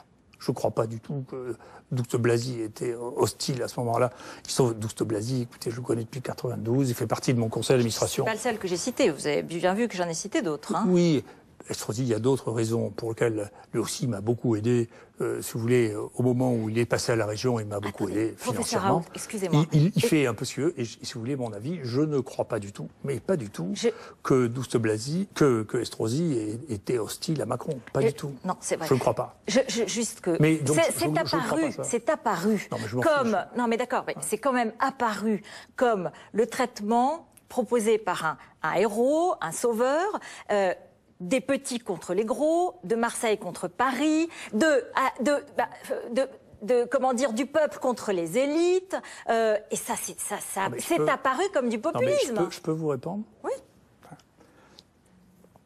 Je vais vous répondre à propos de ce que est mon expérience, d'une part, et d'autre part, de l'épistémologie de l'histoire des sciences. Je pense que, encore une fois, je ne réfléchis pas comme vous, je pense qu'à chaque fois que l'on trouve quelque chose de nouveau et d'important, il se passe toujours la même chose. D'abord, les gens hurlent, ensuite, ils disent c'est pas vrai, et ensuite, quand on trouve que c'est vrai, ils disent c'est pas nouveau. C'est le mécanisme le plus banal de la découverte, quelle qu'elle soit. Et si vous regardez, par curiosité, non seulement ce que je raconte avec plus ou moins de bonheur, mais ce qui est la série de mes découvertes dans ma vie, vous ne pouvez pas imaginer ce que chacune d'entre elles a suscité dans le milieu dans lequel je publiais. Ça a été inouï. Et donc, j'ai l'expérience, c'est une des raisons pour lesquelles je suis extrêmement patient, j'ai l'expérience de ça. Et donc, au contraire, j'explique aux plus jeunes, si vous ne suscitez pas de réaction hostile quand vous publiez quelque chose, c'est que ça n'a aucun intérêt. C'est la nature de la vie qui est comme ça. Là, j'entends bien, et je comprends très bien qu'un scientifique, il cherche, et parfois il choque. Et ça fait partie de son métier. Très bien. Mais là, c'est plus de cette politisation et de ce discours. Enfin, aujourd'hui, il y a de la défiance, vous le savez bien. Il y a une défiance incroyable en France vis-à-vis des élites, justement, auxquelles vous appartenez, que vous revendiquez. Et est-ce que quand vous parlez comme ça, sur votre chaîne YouTube et en disant ils veulent ma peau, l'intelligentsia parisienne, médicale. Attendez, non, vous l'avez pas dit. Ressortez-moi ça. Non. Donc je fais de l'exégèse de mes communications. Non, vous exagérez. Je ne peux pas vous dire ça. Quand vous vous présentez un peu comme la victime, des Parisiens. Non, mais jamais personne ne m'a pris pour une victime, vous rigolez. Jamais personne ne m'a plaint de ma vie. Non, depuis que je suis tout petit. Mais je sais. Non, mais d'accord. Donc vous ne pouvez pas dire que je me présente comme une victime. Mais donc, est-ce que vous ne nourrissez pas cette défiance, et est-ce que vous... Alors, vous allez me dire, non, je veux pas, mais enfin, vous l'avez peut-être un peu nourri, cette défiance. Vous êtes présenté comme l'antisystème. Il y en a qui ont dit, c'est le gilet jaune des blouses blanches. Non, mais vous pouvez admettre que j'ai rectifié cette image. Très, très clairement. Je dis toujours, je suis la 4e génération d'officiers de la Légion d'honneur, fonctionnaires de la République. Il n'y a pas beaucoup comme ça. Donc, de là à passer, si vous voulez, aux paysans qui manifestent, que je respecte aussi, ils défendent leurs intérêts, ils ont bien raison. Encore une fois, c'est pas la question. Et il y a plusieurs questions qui se posent. Que je n'ai pas peur, vous avez pu le remarquer, j'ai pas peur du gros temps, et que je sache que quand on propose quelque chose qui est différent, il faut s'attendre à une tempête. Je suis pas surpris. Et là, la tempête est à la hauteur de l'émotion et de la question qui est posée, et donc je trouve ça banal. J'ai pensé que ce pays allait dans le mur, et que j'ai essayé de toutes mes forces de l'empêcher d'aller dans le mur. Et je n'y ai réussi qu'ici. Et c'est d'ailleurs, je l'ai dit, je trouve que parmi les reproches que je me fais, c'est comment faire quand les gens ne peuvent pas entendre ce que vous dites, comment on fait pour qu'ils entendent. Et j'ai fait tout ce que j'ai pu. J'ai tous les conseillers qui voulaient m'écouter, je leur ai parlé. Le ministre, je lui ai parlé. Le président de la République, je lui ai parlé. J'ai fait tout ce que je pouvais pour faire que nous n'ayons pas à la fin le score le plus épouvantable. Et je n'y suis pas arrivé. D'accord? Donc ça, je vous concède. Mais au moins, ici, c'est ce que vous disent les gens quand vous prenez un taxi. Ici, ça ne s'est pas passé. Parce qu'ici, on a fait comme on fait les médecins, c'est-à-dire on fait le diagnostic, on teste et on soigne les gens. C'est pour ça que je vous disais, est-ce que si ça avait été plus serein, est-ce que ça n'aurait pas été examiné beaucoup plus sereinement? Et cette politisation, cet emballement, cette défiance qui s'est organisée, est-ce que vous la regrettez en fait? Elle vous a aidé finalement? Non, elle m'a aidé à rien. Ce que j'ai pensé, encore une fois, la chose qui m'intéresse, c'est de me dire si dans 10 ans je suis encore vivant, de me dire écoute, tu n'as pas honte d'avoir fait ce que tu as fait. Ce que j'ai fait, j'ai pensé que ce pays partait dans le mur, que le bateau était en train de couler et qu'il fallait l'empêcher de couler. C'est ce que j'ai fait. Et donc, j'ai effectivement... Et là, en réalité, il faut vous poser la question de savoir pourquoi il y a eu tellement de gens qui ont écouté. C'est parce que ce sentiment était immensément partagé. Et que vous avez été parole d'espoir aussi. Ah oui. Quand il y a une épidémie, on a tous envie d'être soignés. Mais il faut donner de l'espoir aussi. Vous ne pouvez pas dire aux gens simplement, tous les soirs, en passant à la télévision, vous allez tous mourir. Si vous voulez, on ne peut pas faire ça. Enfin, un médecin ne fait pas ça. Vous savez, on ne fait pas ça. Je m'excuse, on ne fait pas ça. Quel rôle voulez-vous jouer? Parce que maintenant, on l'a dit, votre popularité, voilà, vous êtes un des visages, peut-être le visage, en tout cas un des visages de cette épidémie terrible. Comment vous allez l'utiliser? Quel est votre objectif? Est-ce que c'est de prendre une forme de revanche en disant moi, on m'a enlevé parfois des labels de l'INSERM, du CNRS en 2018 ou bien des choses comme ça, on m'a pas bien suffisamment considéré alors que je suis quelqu'un? Ou est-ce que vous allez carrément aller plus loin? Est-ce que vous allez faire de la politique au sens noble, pas de la petite politique? Parce que je sais que vous allez me dire les politiciens c'est des hologrammes, ils n'existent pas, ils n'ont aucun pouvoir. Non. C'est bien que vous fassiez la réponse à ma place, des fois que j'y arriverai pas, mais... Ah ben je vous raconte, j'ai tout lu, j'ai tout lu. En tout cas, je vais vous dire autre chose. Je voudrais aussi vous clarifier les choses. Vous savez, je n'ai plus de problème d'ego, pour vous dire très précisément, depuis 1997. Donc, qui n'était pas un problème d'ego, qui était un problème de mon père qui me regardait avec l'air sévère en me disant que je n'avais pas fait autant que lui. Donc je me suis mis d'accord avec lui en 97 et depuis, je n'ai aucun problème. Quant au truc de l'INSERM, vous savez, je l'ai pris comme une médaille parce que il se trouve que dans ce pays, on a quand même coupé la tête de Lavoisier et de Condorcet et d'André Chénier en 92 et puis Lazare a coupé la tête quand même des 5 mecs les plus brillants en médecine de l'époque et de faire partie peut-être même c'est prédictif d'avoir le prix Nobel, vous voyez, parce que Dossé qui était le seul prix Nobel en activité, on lui a peut-être que ça veut dire que quand on est viré de l'INSERM dans ce pays, on devient prix Nobel, vous voyez. Vous cherchez le prix Nobel? Non, mais c'est un vote aussi pour pas chercher un truc pareil. Vous avez eu l'air de pas de menacer, mais de laisser peser l'idée que vous pourriez partir dans cette vidéo d'hier en disant les stars partent, les stars quittent la France. Non, pas moi. Non, mais pas moi. Encore une fois, écoutez ce que je dis. Vous savez, je suis d'une famille dans laquelle on a tout eu. Patriote. Je suis d'ici, c'est mon écosystème. Après, je vais pas me reconvertir dans un écosystème que je comprendrai rien ailleurs, si vous voulez. Ici, je me débrouille très bien. Vous savez, les gens, il y en a qui médisent, d'autres qui me racontent des horreurs. Je m'en fiche complètement. Je vis très bien ici. À un moment, parce que, vous savez, pour bâtir... Donc vous restez, vous partez pas? Non, bien sûr. Vous irez répondre à la commission d'enquête parlementaire sur la crise? Bien sûr, je suis un citoyen, bien sûr. J'ai fait, le Sénat m'a demandé de venir, je l'ai fait comme on m'a demandé de le faire avant, bien sûr. Et s'il y a des gens qui autour de vous, parce qu'on va voir une image que pendant que je parle, où il y a des gens tatoués, voilà, on va la regarder, avec des gens qui ont tatoué Raoult sur eux, ils vous envoient des portraits, je les ai vus dans votre bureau, de vous. Vous l'avez vu celle-là? Oui, je l'ai vu. Écoutez, les gens sont... Les gens, d'abord, c'est pas nouveau, hein, les gens, ils ont besoin... Vous savez, dans l'évolution, l'évolution fonctionne essentiellement par imitation de ce qu'on estime. Et donc les gens ont besoin d'avoir des gens qu'ils estiment pour les imiter. Et c'est une erreur de penser le contraire. Et quand notre pays ne veut plus d'avoir son élite, si vous voulez, il fait une folie parce qu'on a besoin d'imiter. Moi, j'ai passé mon temps à imiter les gens que j'admirais. Donc j'ai une capacité d'admiration énorme. Vous voyez, j'admire Guido Kremer, sa femme. Guido Kremer, donc l'immunologiste. Qui est un type extraordinaire. Est-ce que si ces gens-là qui vous admirent tant vous disent « Allez, présente-toi en politique parce qu'ils sont trop nuls, ils sont pas bons, allez-y, allez », qu'est-ce que vous dites? Je dis on me l'a déjà posé, je dis « Vous m'insultez ». C'est-à-dire que vous me dites que je suis pas capable de faire mon métier et que je ferais mieux de faire autre chose. Et donc, je ne le pense pas. Je ne pense pas comme vous. Je pense que je fais très très bien mon métier. Moi, j'ai jamais dit le contraire. Et que donc, il faut que je continue. Et donc, à chaque fois qu'on me demande, vous voulez pas faire de la politique, je dis aux gens, vous m'insultez. Alors, c'est-à-dire que vous me dites que je ferais mieux de faire autre chose que ce que je fais, alors que je pense que ce que je fais, c'est très très bien. Et si vous saviez, si vous aviez la moindre idée de ce que j'ai dans mon panier comme recherche, vous ne me poseriez pas cette question. J'ai des choses monstrueuses à sortir où les gens vont encore plus gueuler. Vous allez soutenir un candidat au municipal à Marseille? Non, je soutiens personne. Je ne fais pas de pétition, je soutiens personne, j'ai mes idées.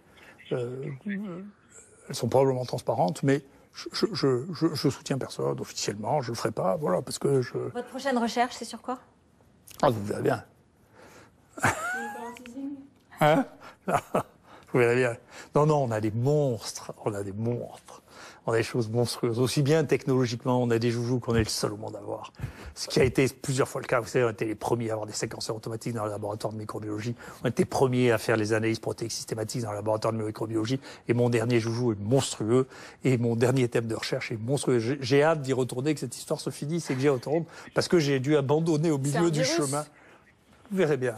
Et vous croyez que les autres, quand ils sont en désaccord avec vous, c'est pourquoi? C'est ça qui est important, parce que vous avez l'impression qu'ils veulent vraiment tous se payer le professeur Raoult. Vous êtes à ce point une cible. Vous avez même évoqué le fait que vous avez reçu des menaces. Ah oui, non, on m'a menacé, vraiment. Oui, menacé. Vraiment. Non, mais la nuit, je pense que c'est quand il était bourré qu'il m'appelait, mais il était désinhibé, probablement, c'est toujours vers minuit, 3 fois où il m'a appelé. Non, oui, il y a des gens qui m'insultent sur le plateau, je l'ai dit, et puis clairement, le Conseil de l'ordre doit mettre fin à ça, parce que moi, je veux pas porter plainte. J'ai porté plainte pour le fait qu'on m'ait menacé. Pour ça, je veux pas porter plainte auprès du Conseil de l'ordre pour demander aux collègues, aux confrères, on n'insulte pas les confrères. Ça fait partie de la base de la déontologie. On n'insulte pas les confrères en public comme ça se fait pas. Enfin, vous leur dites, vous dites qu'ils n'ont pas bien géré la crise. Si c'est pas personnel, mais vous dites qu'ils n'ont pas bien géré, qu'ils n'ont pas bien soigné. Sur les réseaux sociaux sont pas tendres avec vos détracteurs. Il y a des campagnes contre ceux vos détracteurs, il y a des campagnes sur les réseaux sociaux, comme le dit Margot, absolument. Des campagnes très violentes, très dures. Vous les découragez, vous leur dites arrêtez. Écoutez, je suis pas au courant, je m'en fiche, et ça n'est pas mon problème. C'était ni mon problème. Vous savez, je vous l'ai dit, je ne regarde pas la télévision, je ne regarderai même pas cette émission. Ma femme la regardera, moi non. Je ne regarde pas la télévision, je n'écoute pas la radio, et je lis rarement des journaux. Donc vous savez, la plupart du temps, je travaille ou je m'occupe de ma famille. C'est ce que je fais. Donc je perds pas de temps à ça. D'ailleurs, c'est pour ça que les gens pensent que je suis très perturbé. Je suis pas perturbé parce que je sais même pas. Et les gens qui sont dans mon environnement savent que ça ne m'intéresse pas. Merci beaucoup. Merci professeur Raoult de nous avoir reçus longuement dans votre IHU. Merci professeur. Merci Margot. Très bien. Vous voyez, la bête n'est pas si terrible. Elle n'est pas si facile à manipuler non plus. Hein. C'est toujours passionnant, une interview du professeur Raoult. À le regarder, à l'écouter. Anne Rosenchère de l'Express à lire aussi. Vous pouvez toujours retrouver cette interview. Enfin, ce soir, l'événement, il était sur BFM TV. 1 heure, presque 5 minutes, avec le professeur Raoult, où il a parlé de lui, de son ego, il a parlé science, il a parlé de la France, il a parlé de ses études qu'il a hâte de retrouver, ses recherches, il a hâte d'y retourner parce que c'est monstrueux, dit-il, ce qu'il fait dans son institut à Marseille. Impression, on terminera par Anne Rosenchère parce qu'elle a eu affaire à Raoult il y a très peu de temps encore, mais impression d'abord, Laurent Neumann. D'abord, 2 confirmations. On vient d'assister à une interview qui était absolument passionnante de bout en bout pour une bonne raison, c'est qu'on avait en face de nous une sommité. Dans son domaine, c'est une sommité, il est reconnu, c'est peut-être un des meilleurs de la planète dans ce domaine-là. Très bien. Il est peut-être controversé, mais n'empêche que c'est une sommité. Deuxième confirmation, c'est quelqu'un qui a vraisemblablement une très haute opinion de lui-même. C'est le moins qu'on puisse dire. Hein. On l'écoutera peut-être, on le réécoutera peut-être, mais à un moment, il se compare il dit qu'il est le Mbappé de sa discipline. En gros, le meilleur, ou pas loin d'être le meilleur. Et puis, ce qui m'a frappé quand même, c'est que, d'abord, il assume tout. Il assume absolument tout, y compris les erreurs qu'il a pu commettre. Hein, quand on lui montre une vidéo où il disait « on va quand même pas révéler, l'OMS nous réveille pour 3 Chinois qui sont en train de mourir », il avait minoré cette épidémie. Eh bien, même ça, il l'assume et il dit « bah oui, quand on parle beaucoup, parfois il arrive de se tromper ». Mais en revanche, ce qui me frappe, c'est qu'il n'a pas perdu de temps à faire la pédagogie de ses travaux. Et ça m'a assez frappé, parce que moi j'aurais aimé qu'il nous explique concrètement comment il a fait, pourquoi il a fait ceci, pourquoi il a dit cela, comment il travaille dans son institut. Et au fond, la pédagogie de ses travaux se résume à une phrase: quand on est médecin, on soigne d'abord, la recherche, ça passe après. Et au fond, c'est quelque chose que tout le monde peut entendre. Mon devoir, c'est de soigner. La recherche, dans son esprit, viendra après, en plein cœur de la crise, pendant qu'on faisait la guerre au Covid. Eh bien, l'important, c'était d'abord de soigner. Docteur Benjamin David, infectiologue à l'hôpital Raymond Poincaré. Vous soignez, c'est ce que vous faites tous les jours, faire des recherches aussi. Mais cette heure que vous avez passée avec nous à écouter, à regarder le professeur Raoult, alors qu'en avez-vous pensé? Vous êtes sur la même longueur d'onde que lui? Je crois qu'on est tous différents, on a tous notre sensibilité, mais ce qui est intéressant en effet, c'est que il assume totalement ce qu'il a fait, sa prescription d'hydroxychloroquine, d'azithromycine, et il pense qu'il a bien fait. Et je pense que c'est ça qui est important, parce qu'on a tous juré devant Hippocrate qu'on soignerait les gens coûte que coûte, sans chercher un bénéfice, et il justifie le fait que notamment il n'avait pas pris de bras témoins parce qu'il voulait traiter le maximum de gens et pas forcément avoir à choisir.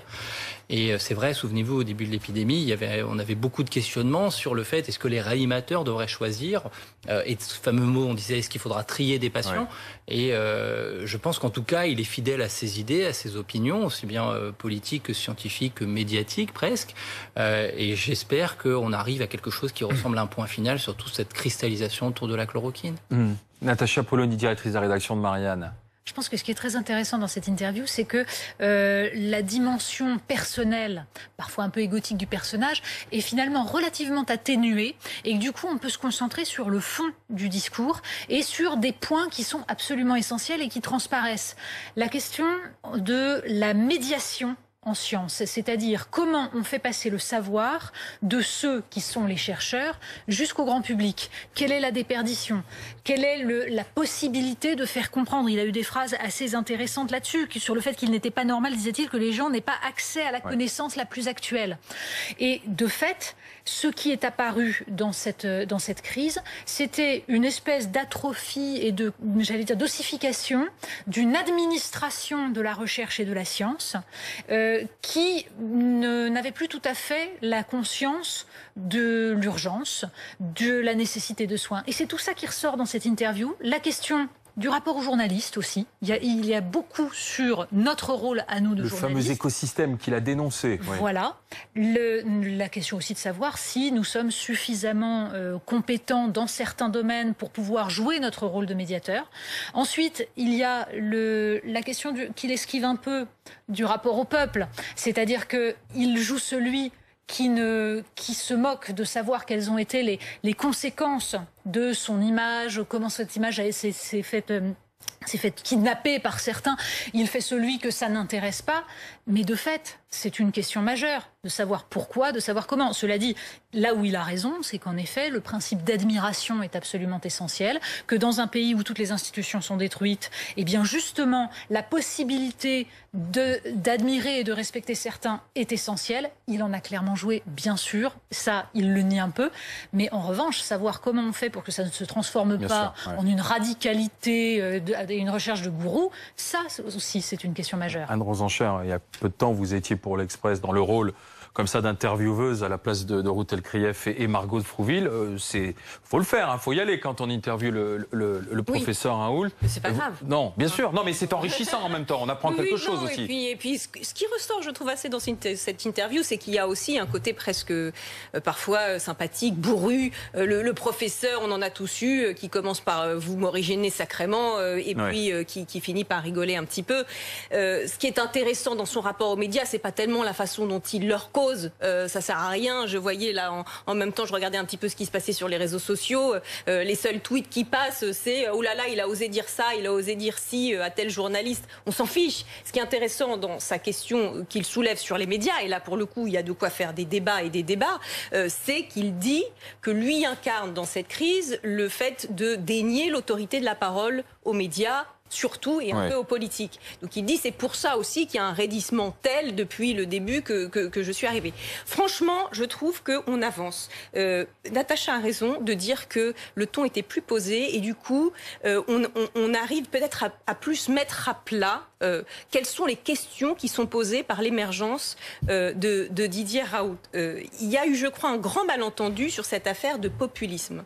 Moi, d'abord, déjà, j'ai du mal à savoir ce que ça veut dire le mot populisme, mais en l'occurrence, ça n'est pas du tout ce qu'il représente, je crois. Hein. Et on avait essayé de décortiquer un peu cette complexité dans l'interview de l'Express. C'est un débat au sein de l'élite. Il est l'élite. Mais il le dit, il l'avoue, il le reconnaît, il l'a répété encore sur sa chaîne YouTube. Il est une élite. Il le redit ce soir. Il remet en cause un certain nombre de fonctionnements de l'organisation, de l'élite et du gouvernement, et du journalisme et de la bureaucratie. La technocratie. Et c'est un débat qui traverse. Mais il le dit, l'intendance n'a pas suivi en ces temps de crise. Et l'intendance, c'est à Paris, l'intendance. Donc il représente ça. Il représente, et ça je crois que ça a été extrêmement bien mis à plat, il entend incarner l'éthique médicale contre l'éthique de la recherche. Donc il dit, moi ce que j'ai fait depuis le début, c'est donner un traitement que je pensais non dangereux dans un temps où je n'avais pas le loisir d'attendre les études randomisées,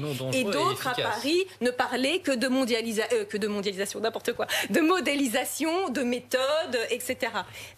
C'est un autre symptôme de ce que ça a incarné. Moi, je m'en fiche de savoir, parce que depuis que j'ai fait cette interview, les seules questions, c'est alors vous êtes pro ou vous êtes anti-Raoult. On s'en fiche. Je veux dire, franchement, on s'en fiche. Et on n'a surtout pas les moyens de trancher. Non, la question... Non, mais voilà, après, au-delà de son aspect, oui, il n'est pas sympathique avec les journalistes, que si, que ça, on s'en fiche complètement. La question, c'est qu'est-ce qu'il représente? Où est-ce qu'il a raison? Où est-ce qu'il a tort? Où est-ce qu'il exagère? Où est-ce qu'il est de mauvaise foi? Il l'a reconnu, là, pour une fois, de temps en temps, que parfois, il était de mauvaise foi ou il avait pu se tromper. Ce qui importe, c'est ce diagnostic commun. Le reste, savoir si on est pour ou anti-Raoult, on s'en fiche. Ouais. Justement, parce que le rôle du professeur Raoult, c'était sur la fin de l'interview, elle était dans son ensemble intéressante, mais c'est quand il a dit pourquoi il a agi. Parce qu'il a dit, je sentais que le pays allait dans le mur. Et dans ces cas-là, il a dit, il faut qu'il y ait une personnalité qui émerge. J'étais là, j'avais les moyens, pensait-il, la solution. On le réécoute et on retourne à Marseille retrouver Routel Krief et Margot de Froville. J'ai pensé que ce pays allait dans le mur. Et que j'ai essayé de toutes mes forces de l'empêcher d'aller dans le mur. Et je n'y ai réussi qu'ici. Et c'est d'ailleurs, je l'ai dit, je trouve que parmi les reproches que je me fais, c'est comment faire quand les gens ne peuvent pas entendre ce que vous dites, comment on fait pour qu'ils entendent. Et j'ai fait tout ce que j'ai pu. Tous les conseillers qui voulaient m'écouter, je leur ai parlé. Le ministre, je lui ai parlé. Le président de la République, je lui ai parlé. J'ai fait tout ce que je pouvais pour faire que nous n'ayons pas à la fin le score le plus épouvantable, et je n'y suis pas arrivé. Voilà, et il rappelle le parcours de sa famille aussi, de résistants, la guerre. Quand on est en guerre, il dit l'intendance doit suivre et j'avais peur de la débâcle pour mon pays. Margot de Frouville, Routel Krief, c'était sport, hein. C'était sport cette interview, mais enfin c'est ce qui fait le sel de ce métier aussi, c'est parfois d'y aller, d'être face à des personnalités atypiques, sortir du conformisme.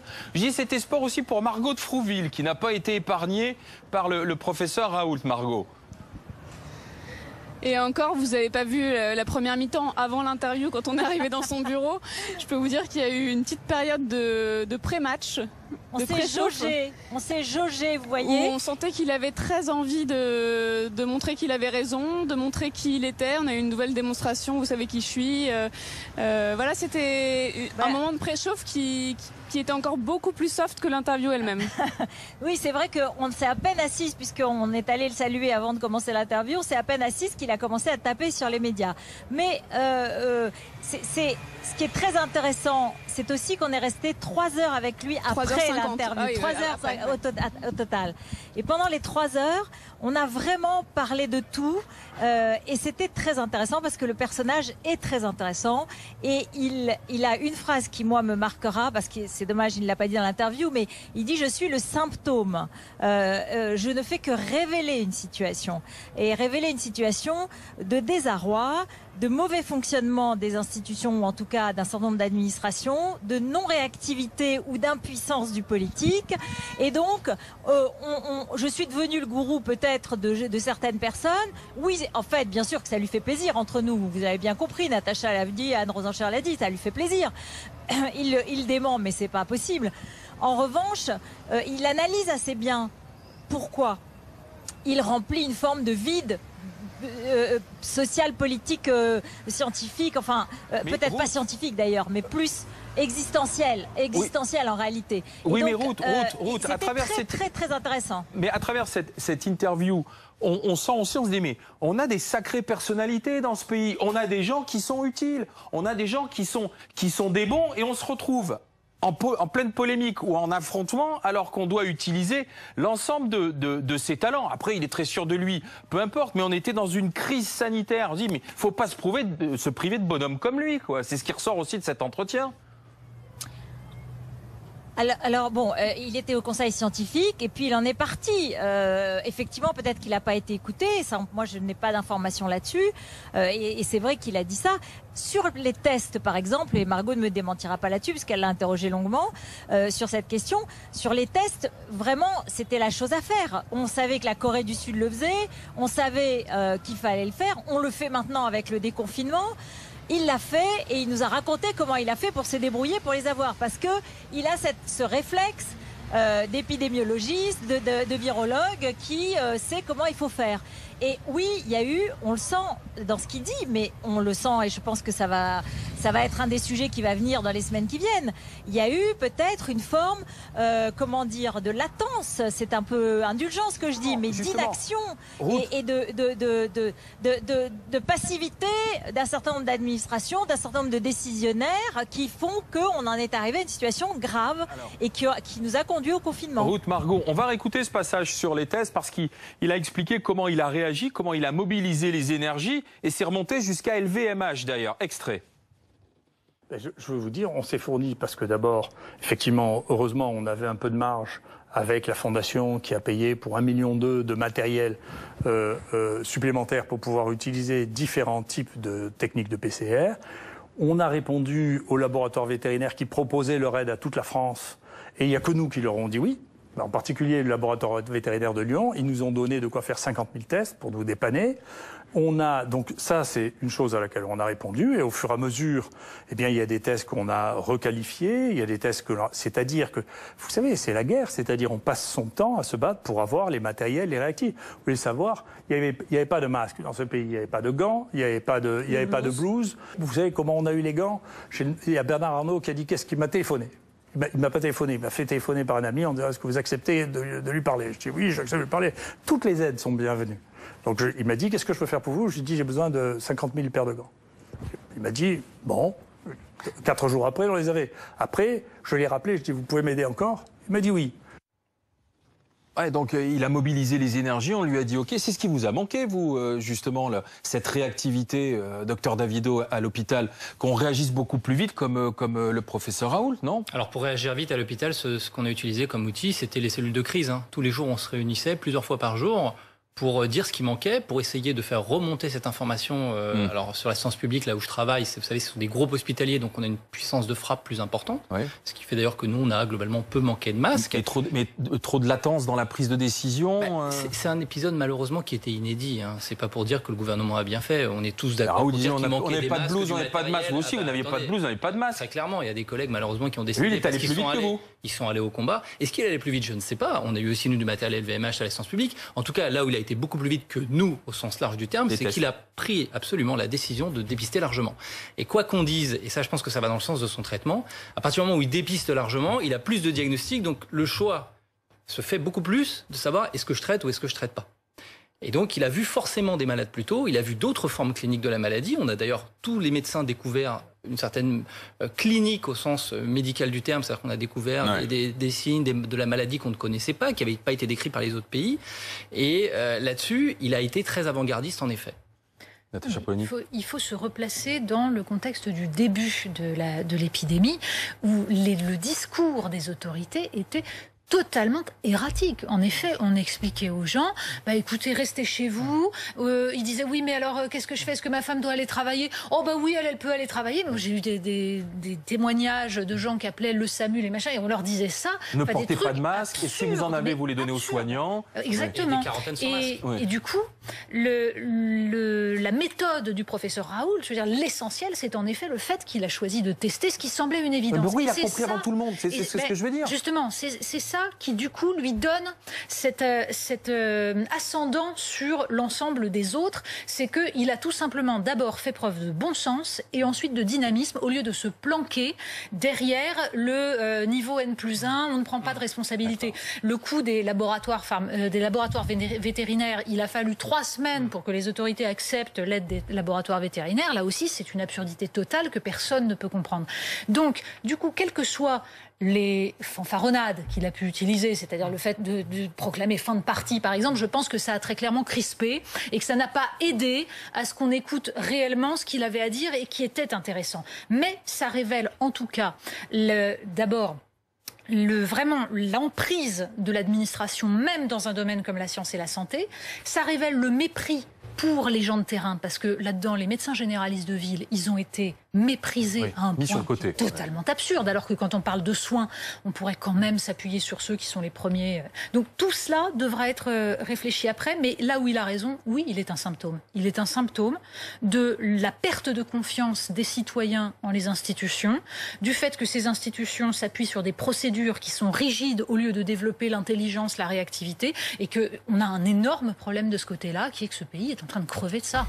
Eh bien justement, dans un instant, suite de cette interview du professeur Raoult que l'on va réécouter par extrait, on retournera à Marseille retrouver Margot de Frouville et Routel Krief.